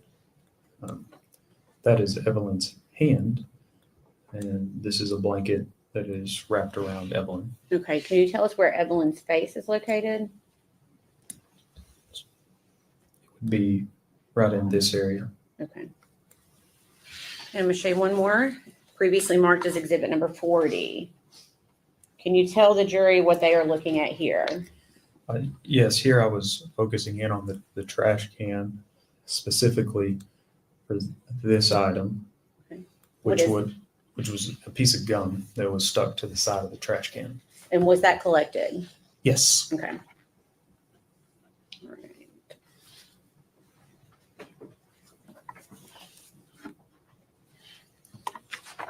Okay. After Evelyn's body had been taken out, what was done with the foil, if anything? The foil was collected and ultimately sent to the TBI lab, initially in Knoxville, and later on it was sent to our lab in Nashville. Okay.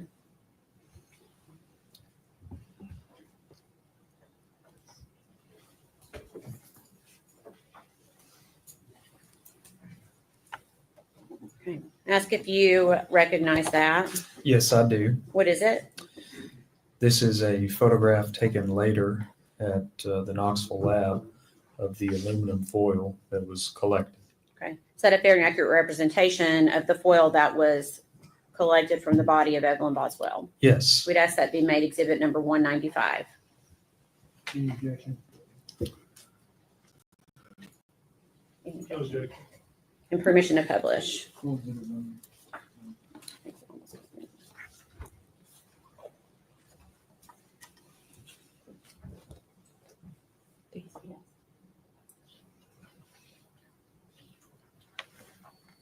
Okay. Can you tell the jury what they're looking at here? Yes, this is different sheets of aluminum foil. They were stretched out as best that I could without damaging them, and I stretched them out onto a large table at the Knoxville lab and photographed them. And were those also collected as evidence? Yes, they were collected that night, and at the time they were at the Knoxville lab, and I believe shortly after that were sent to the Nashville lab. after Evelyn's body was processed there at Muddy Creek, where did her body go? It was taken to the forensic center in Johnson City Okay. And what was the purpose of that? for Dr. Schmidt to complete an autopsy. Okay. And did you ever receive confirmation that the remains found in the playhouse were those of missing baby Evelyn Boswell? Yes. Okay.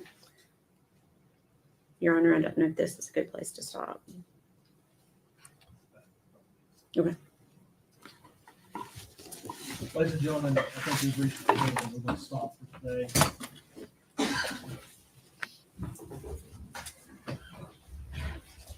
Wanting to admonish you not to communicate with other jurors or anyone else regarding any subject connected with this trial.